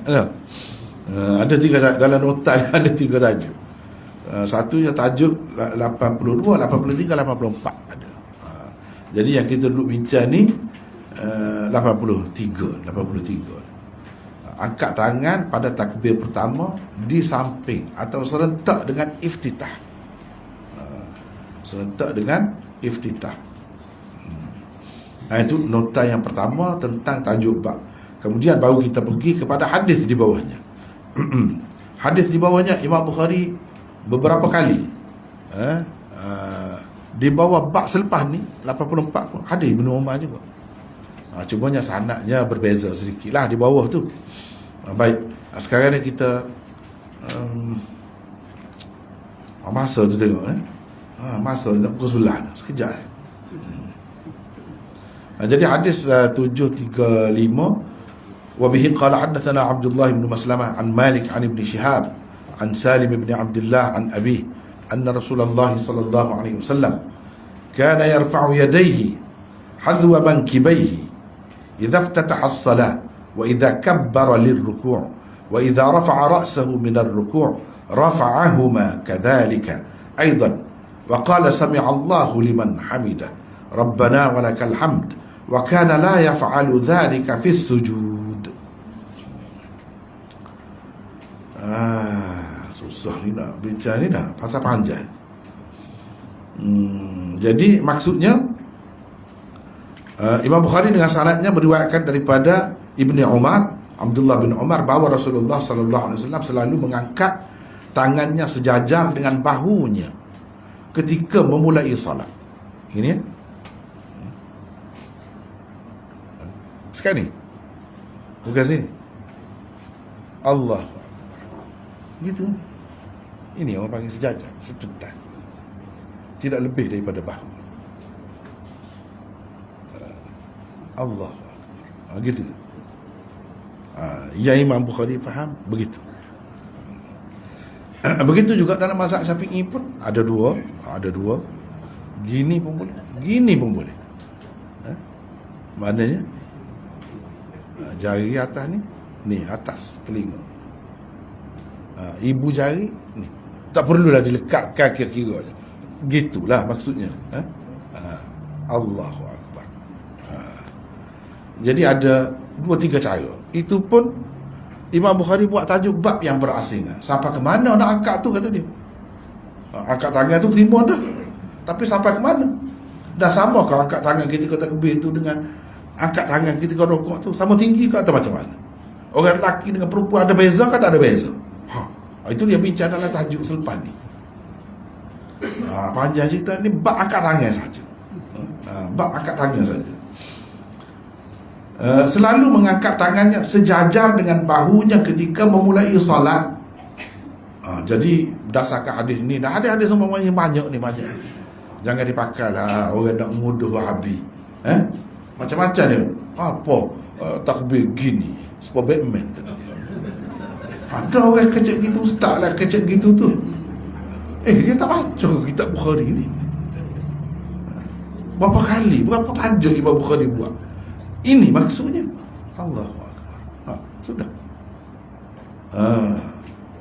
Bukan Wahabi tu, Syafi'i. Dalam mazhab Syafi'i pun ada. Mazhab Syafi'i pun dia tak tahu.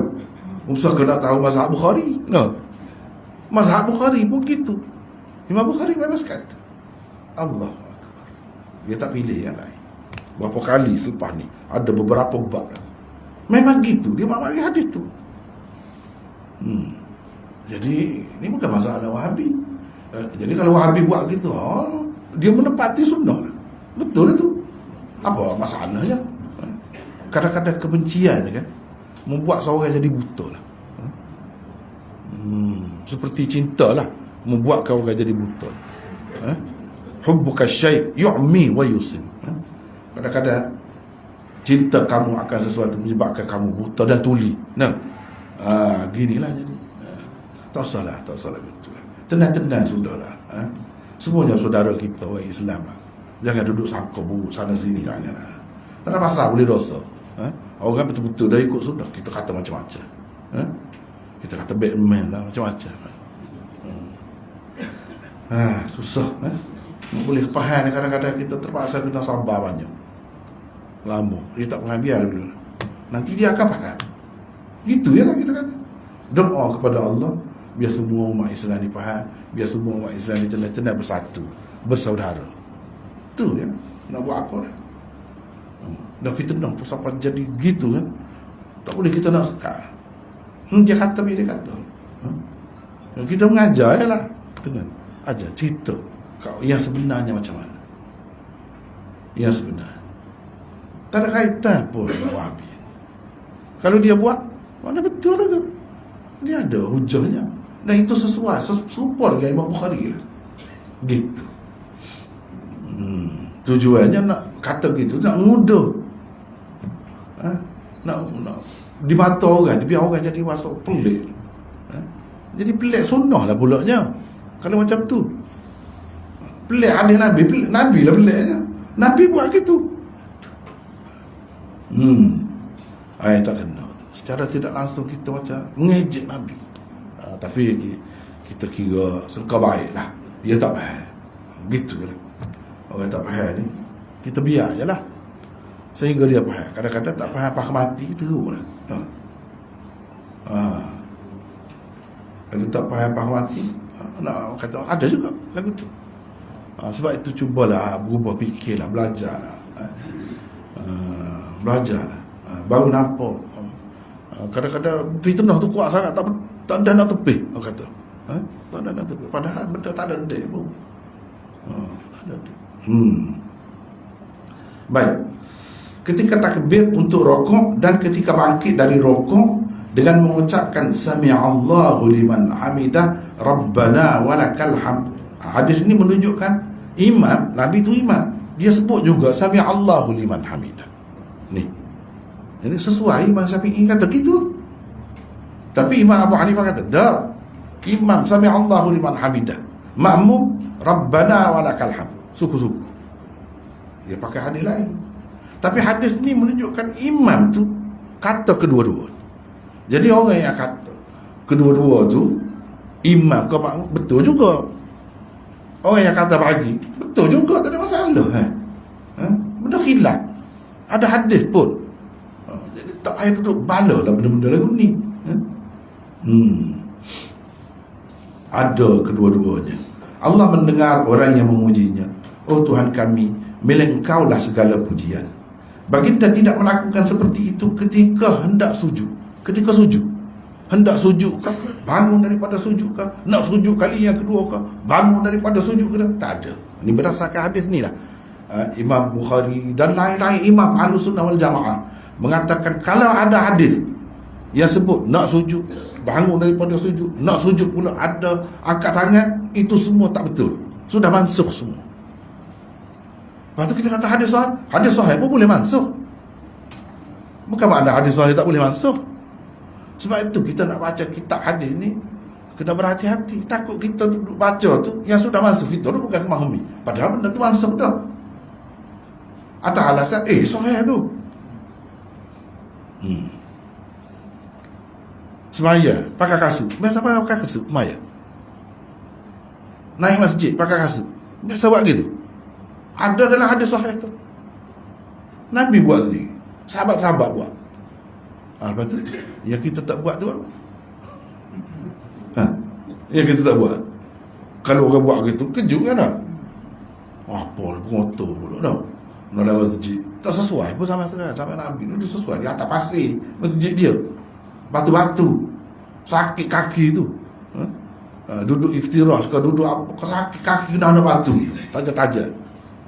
Pakai kasut. Memang ada hadis sahih. Memang Nabi pernah buat. Sahabat pernah buat. Tapi bagi orang yang tak pakai kan, dia kata itu sudah mansuh. Dan memang pun tak sesuai sekarang dengan kapek dan kemain lembut, pakai kasut. Lepas tu nak sakit apa kaki, kapek lembut gitu mau. Tak ada sakit kaki. Tak perlu pun kepada kasut. Zaman Nabi dulu ada macam-macam. Itu pun sahih. Tidak bermakna sahih. Ini boleh dipakai. Jadi termasuklah juga yang ni. Yang ni. Jadi orang yang terima satu saja, dia kata kenapa terima yang ni saja masuk? Yang ni pun masuk juga lah, kata dia. Dia kata Imam Bukhari kata tak boleh. Tak boleh kata masuk yang ni. Memang dibuat. Lepas pada Nabi orang buat lagi. Sahabat-sahabat besar tak tahu masuk ke tidak masuk. Kata dia. Kenapa dia masih duduk buat lagi? Kerana mereka angkat benda ni tidak masuk pun. Dia pegang gitu. Lepas tu kita tengok dalam hadis yang paling sahih ada sebut benda ni. Bila ada sebut benda ni, kita pegang tu. Tak bolehlah kata angkat tangan tu bid'ah pula. Angkat tangan tu bid'ah pula. Sebab apa? Sebab ada hadis yang sahih yang diterima sebagai tidak mansukh. Ya mungkin bagi orang yang tak terima dia kata bid'ah, bagi dia. Mana dalam masalah tu hukum bid'ah tu masih khilaf lagi. Tapi tak patutlah kita kata begitu. Dalam keadaan ada hadis yang sahih ni. Amalan sahabat lebih ramai. Nanti kita akan bincang akan datang. Panjang cerita lagi. Baik. Ketika takbir tadi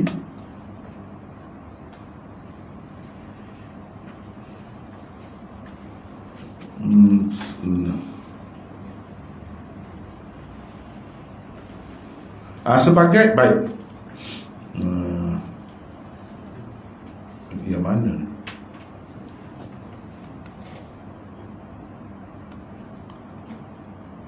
Ini 83 kan? 83. Jadi hadisnya hadis yang ke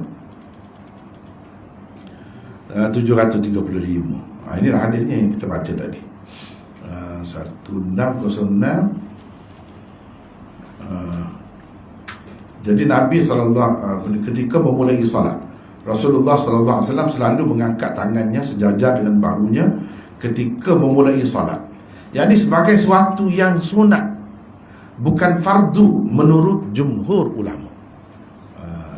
Ini angkat tangan ni sunat, bukan fardu menurut jumhur ulama. Tadi kita dah bincang ada beberapa pendapat.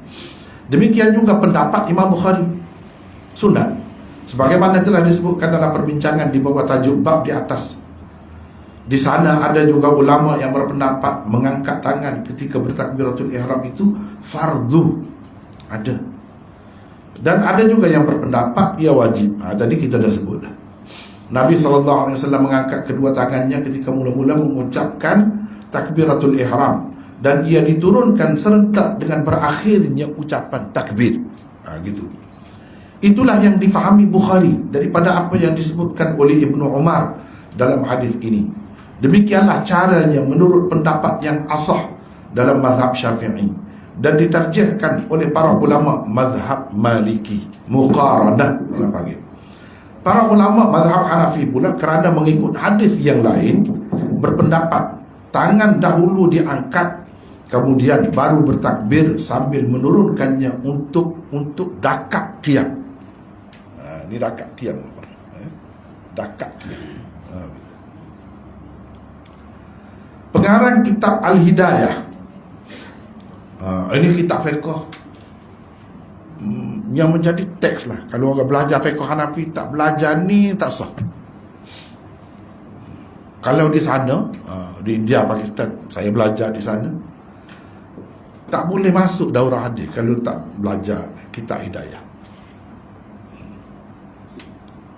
Sebab apa? Kitab tu antara kitab yang ajaib dalam dunia. Mengikut Anwar Shah Kashmiri ada 2-3-4 kitab dalam dunia yang ajaib. Salah satunya Sahih Bukhari. Itu ajaib. Ajaib. Yang keduanya ni Hidayah. Kitab Hidayah. Ini ajaib. Sebuah kitab rujukan utama fiqh mazhab Hanafi. Kalau belajar baru tahu. Kalau saya mengajarlah.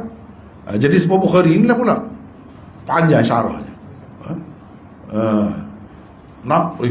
Baru kita nampak apa itu fiqh. Baru kita nampak.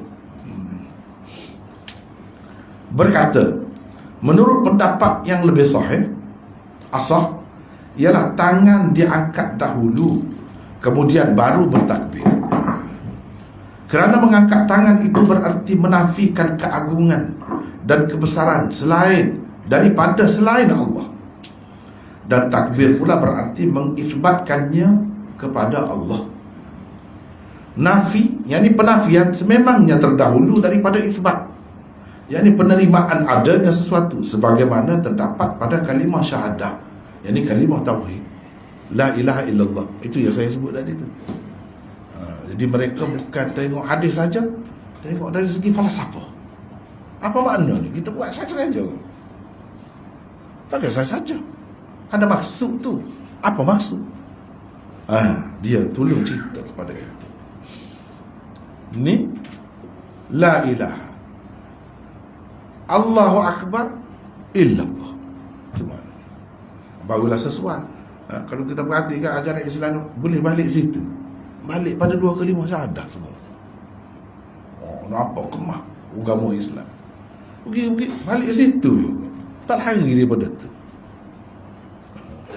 Allah Rasul, la ilaha illallah Muhammad Rasulullah. Baik. Lepas tu 1607. Ni kita dah baca tadi 1607 notanya.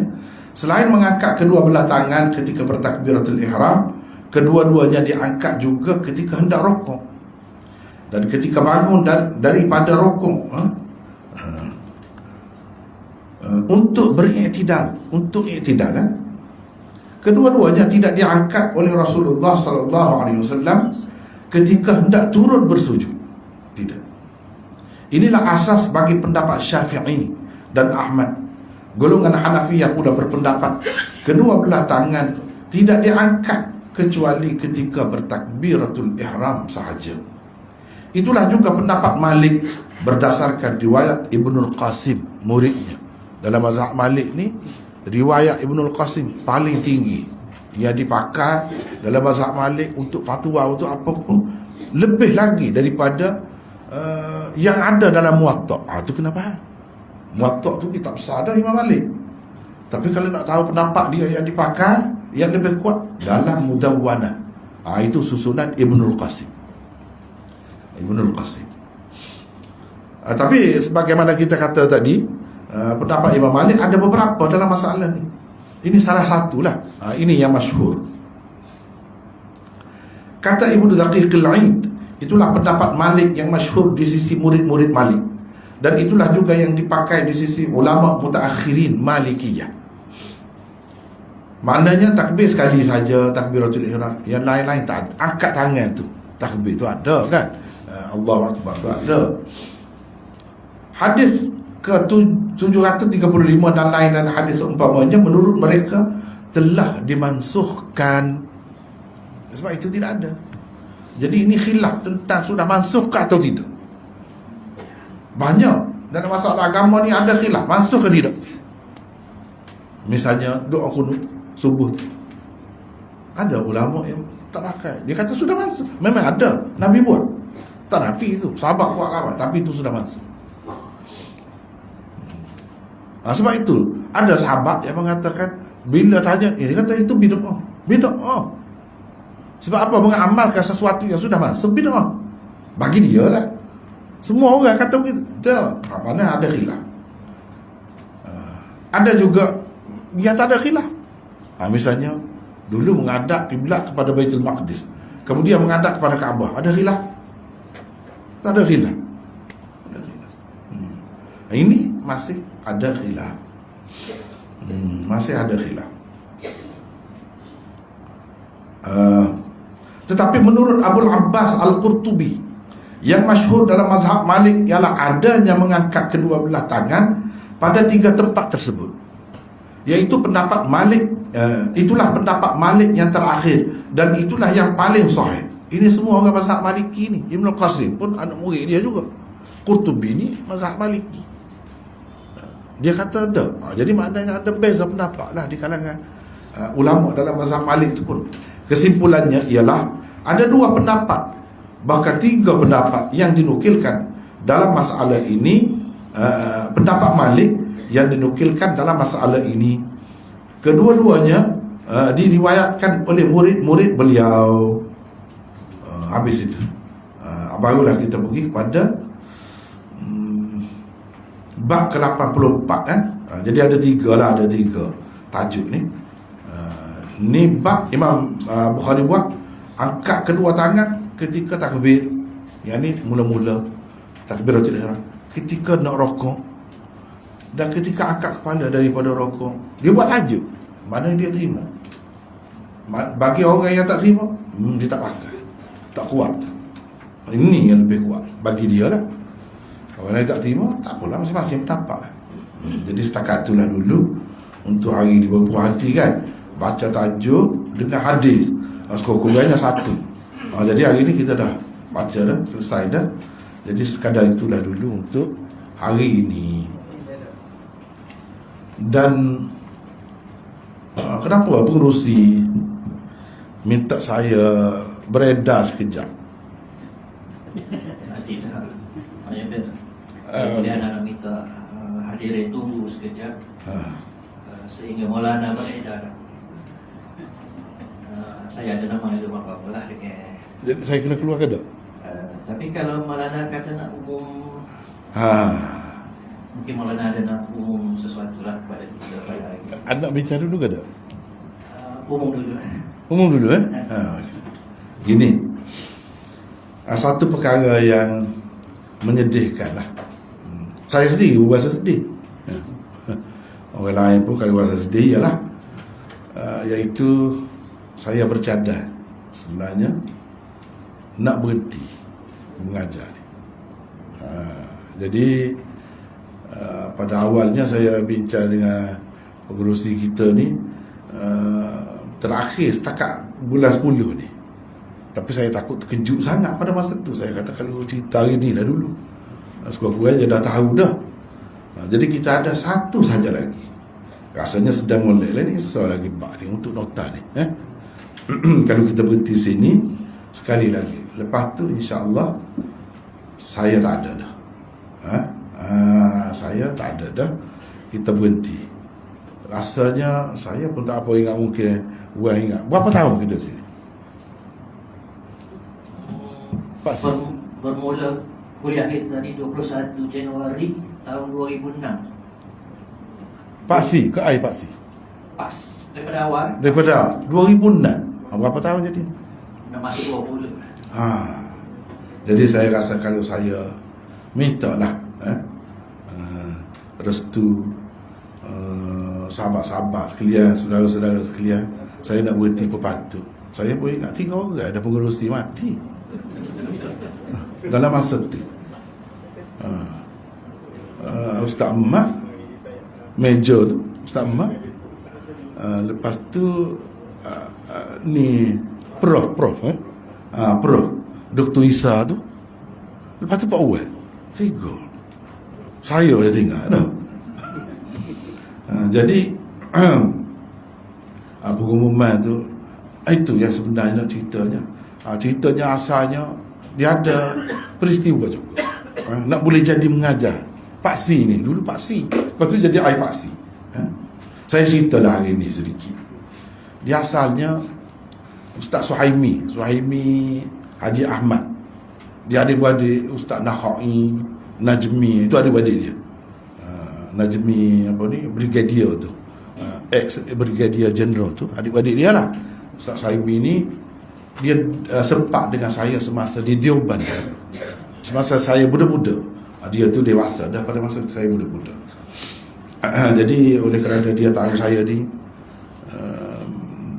mengaji hadis kemudiannya dan boleh mengajar, dia pergi ke rumah saya. Cerita sinilah aku pergi. Dia pergi dengan Pak Uwal salah seorang, dan setiausaha dia pergi bincang. Dia minta juga saya kalau boleh mengajar, dan insya-Allah kata dia banyak manfaat untuk semua pihak, untuk saya sendiri pun. Dan saya terasa lah hari ini betul dia kata. Jadi mudah-mudahan semua kebaikan atau pahala apa semua ni dapat kepada semua mereka tu. Mereka semua telah berjasa kepada kita sekian lama, dan kerana cetusan idea dia itulah saya pun fikir, saya setujulah. Itulah 2006 saya pun setuju. Jadi daripada situlah hikmahnya. Mula-mula cuba tengok nota dulu kan. Rekah lah saya buat nota. Mula-mula terjemah saja. Lepas tu buat nota rekah. Lepas tu jadi panjang. Rupanya itu hikmahnya. Saya jadi tulis syarah ni Bukhari ni. Betul lah yang dia kata tak ada manfaatnya, insya-Allah. Mudah-mudahan Allah akan bagi kepada semua pihak. Orang ramai dia juga kepada antas sendiri, kata dia. Cubalah, tak sanggup, kata dia. Sahih Bukhari dia minta. Jadi saya pun sanggup lah. Jadi mengajar. Bila mengajar tu menulis. Daripada situlah tercetus fikiran saya pula. Setiap yang saya nak mengajar, saya akan tulis. Sebab itu saya tak puas hati. Antara saya tak puas hati lah mengajar Masjid Muhammad itu bagus, banyak lah manfaatnya. Tapi saya tidak tulis di situ. Sekarang ni setelah buat online, saya tulis. Jadi boleh dikatakan semua yang saya mengajar tu saya tulis. Asalnya tercetus daripada sini lah, daripada Pak Si ni. Tulis Sahih Bukhari dan lain-lain yang saya mengajar tu saya tulis dulu, dan kita pakai nota lah. Pada Sunan Tirmizi dan lain-lain pun sama. Jadi itu punya hikmahnya. Dan jadi saya tak boleh berhenti tulis tu. Begitulah. Saya ni sebenarnya asalnya penulis dah dulu. semasa belajar lagi menulis. Sebelum pergi Pakistan, masa duduk di India tu saya menulis dah. Jadi bila tambah ni pula tulis ni, tak ada hak dulu tu. Nak sambung, ada yang 90% dah siap, ada yang 80%, ada 50%, ada 30%. Saya mikir, saya ni kalau aku mati, ni cakap diri sendiri lah kan, kalau aku mati siapa nak sudah? Tak ada, tinggal nama.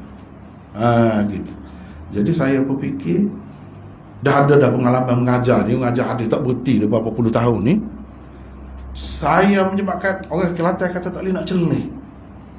Tak ada masa nak buat hak tadi. Hak saya sudah buat dah. Situlah jadi saya terfikir pula. Tua dah ni. Saya lepas sorang Tuhan ambil. Pengerusi 3 dah. Baru-baru ni Ustaz Nikmat pula. Kan? Lepas tu ada sahabat kita yang ikut online, dia mari jumpa dengan saya masa mengajar di Masjid Muhammadi. Mari bawa anak dia daripada Indonesia, Samarinda, mari. Lepas tu dia turut saya lagi semasa online. Saya mengajar bahasa Urdu pun dia turut juga. Dia pun meninggal juga baru ni. Masa kita pun tak segar juga pasal tu.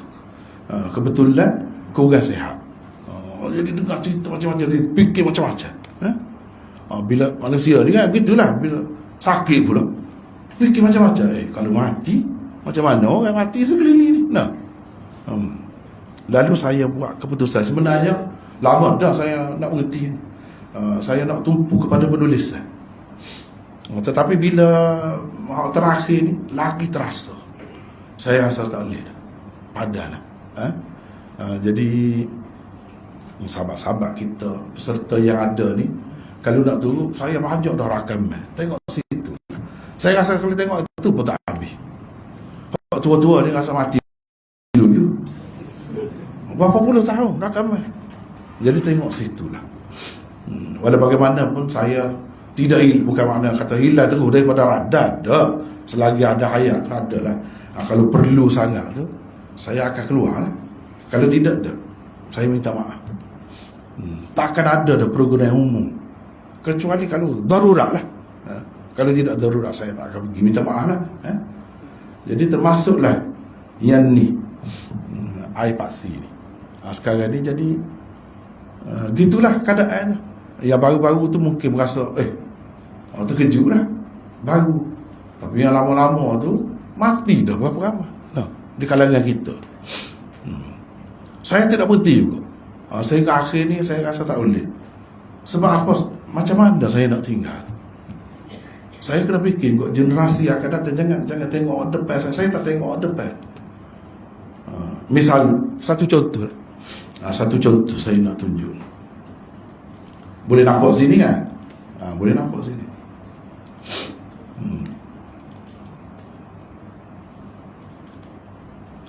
Hanis. Ni yang saya tulis semasa saya mengaji. Bayangkan berapa puluh tahun. Sampai sekarang ni saya tidak dapat siapkan. Sedangkan benda ni berguna untuk orang-orang kemudian. Ini antaranya lah. Banyak yang lain-lain lagi. Ini antaranya. Ini kamus bahasa Urdu Melayu. Saya sudah tulis dah, cetak dah. Daripada Melayu, Urdu, Arab ada dah. Hindi, Melayu saya sudah tulis dah. Siap dah tu, cetak dah pun. Lepas tu ni di dalam senarai menunggu ni kamus 4 bahasa. Saya tak tunjuk, tak apalah, tak sempat dah tunjuk, kita nak rekah ni. Dan ini kamu ini yang saya tulis semasa belajar lagi. Berapa puluh tahun, 40 tahun lebih. Jadi saya fikir kalau saya tinggal ni tak kena, saya rasa tak kena. Sebab gini, saya fikirlah, kampung saya tu kecil lah, kampung Bukit Abah, berapa ribu sangat orang kan. Saya fikir kita Malaysia ni ramai, juta-juta. Daripada juta-juta tu, kenapa Allah pilih aku ni? Seseorang ambil aku satu pergi tahu lah, kita kata di India. Untuk apa? Saya fikir-fikir. Oh. Kemudiannya setelah kita belajar, barulah nampak. Oh, rupanya banyak kan saya, kalau dalam Sahih Bukhari tadi, saya ambil daripada syarah daripada bahasa Urdu. Rupanya untuk itu. Nampak dah hikmah Allah. Dulu kita duduk hunggar dengan budak-budak tu tak tahu apa. Sambil-sambil itu cakap-cakap bolehlah bahasa Urdu. Orang-orang lain abang-abang ni pasal ramah Melayu ni kecek sama Melayu tak boleh bahasa Urdu. Saya ni sebab tak ada guru, umur 10 tahun, bayangkanlah.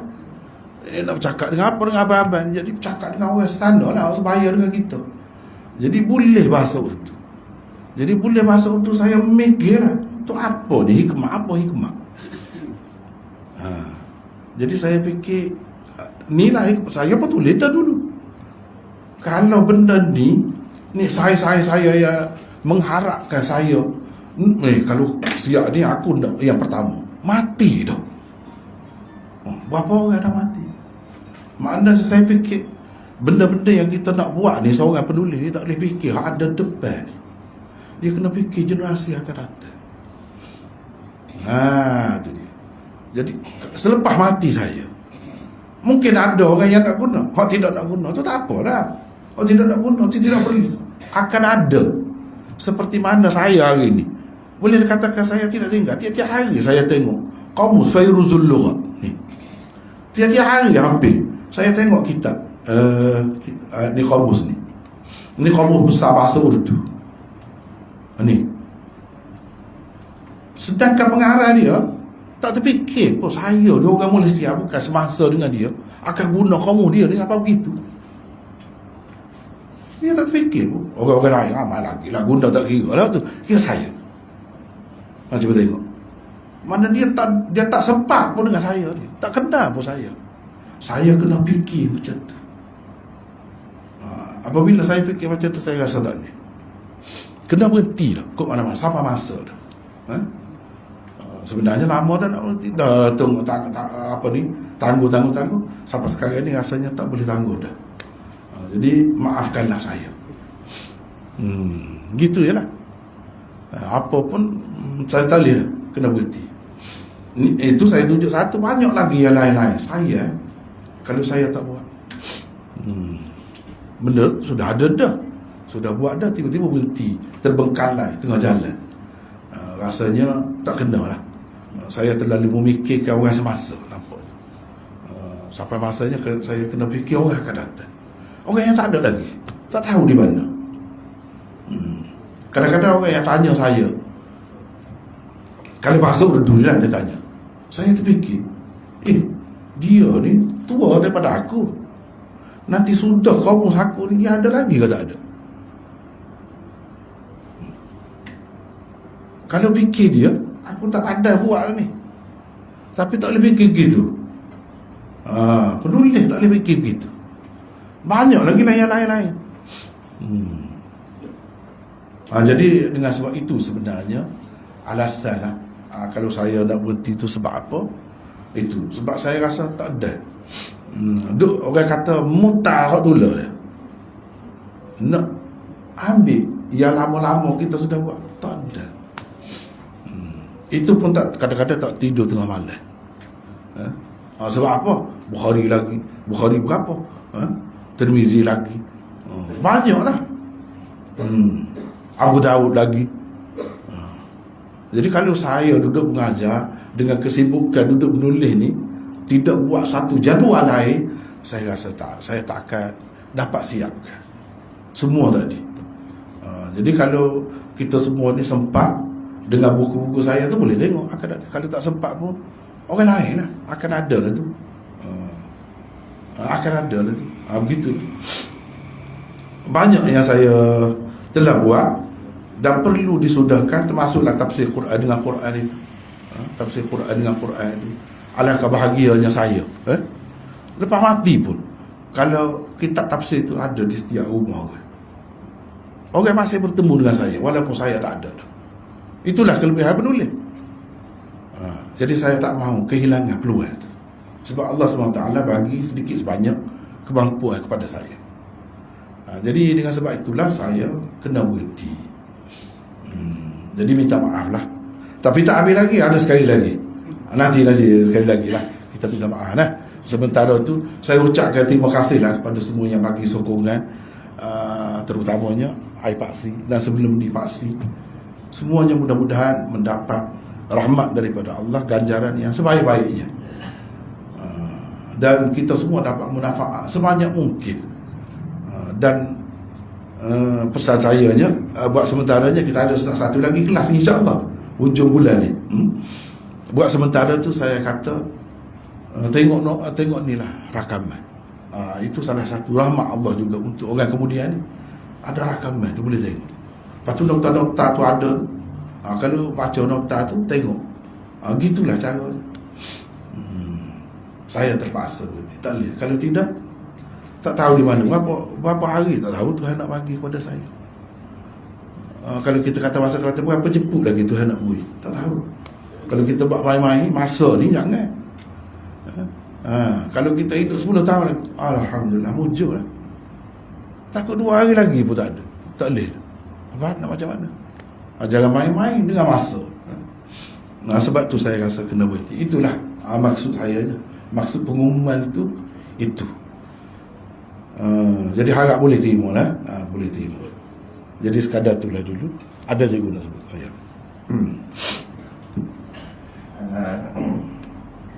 Jadi harapnya peserta dapat memahamilah hasrat Maulana, dan kita berlapang dada insyaAllah, dan kita mendoakanlah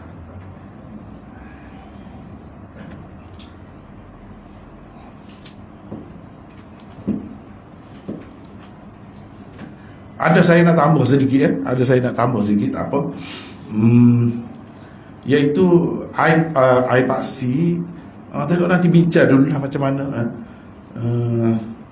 Dia saya ada banyak terikat juga dengan teratak hadis. Itu buat secara online selama 8 tahun lebih kurang. Saya duduk pergi mari Kuala Lumpur. Di bawah 12 tahun. 12 tahun. Itu campur dengan selepas Covid ni.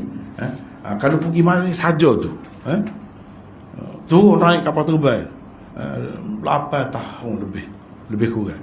Lepas tu dah Covid ni berhenti. Lepas tu kita buat secara online.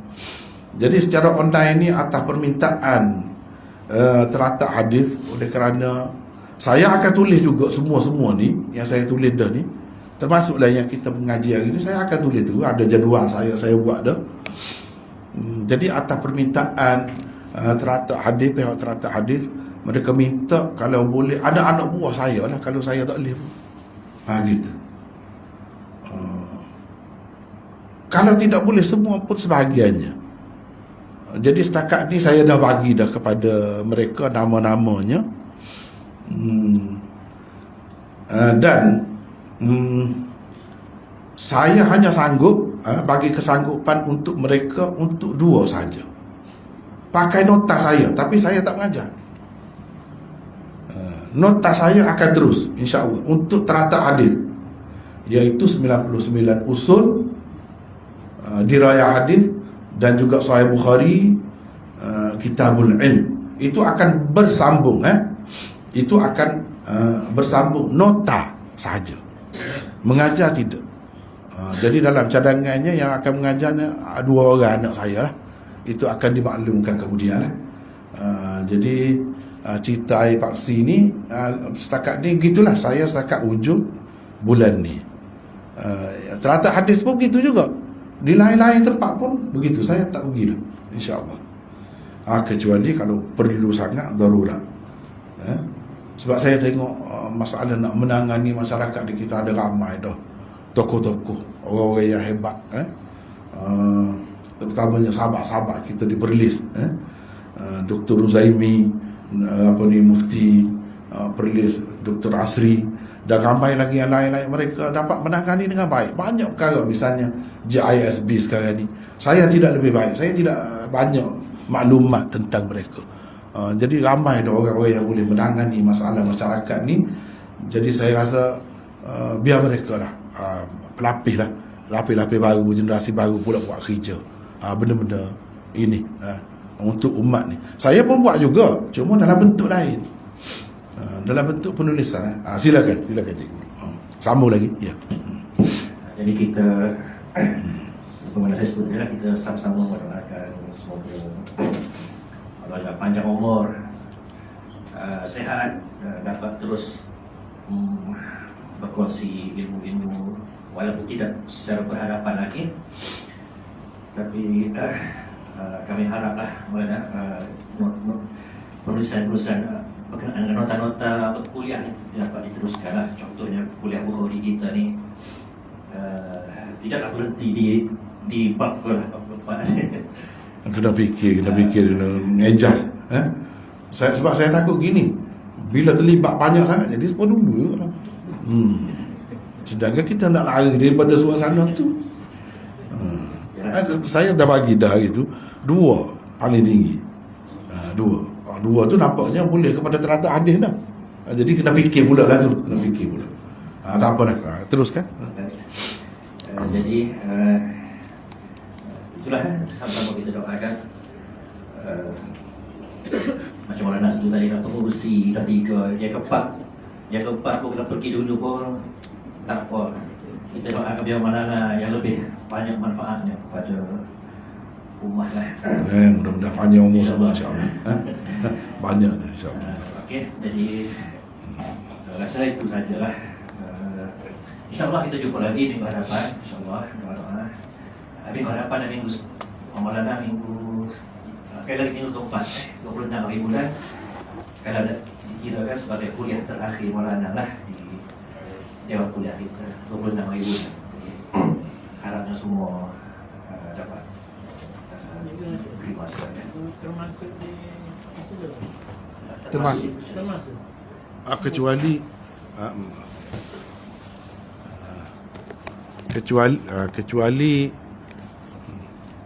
kecuali pelajar Darul Kautsar. Yang saya hanya mengajar daurah hadis. Quran. Itu semua berhenti.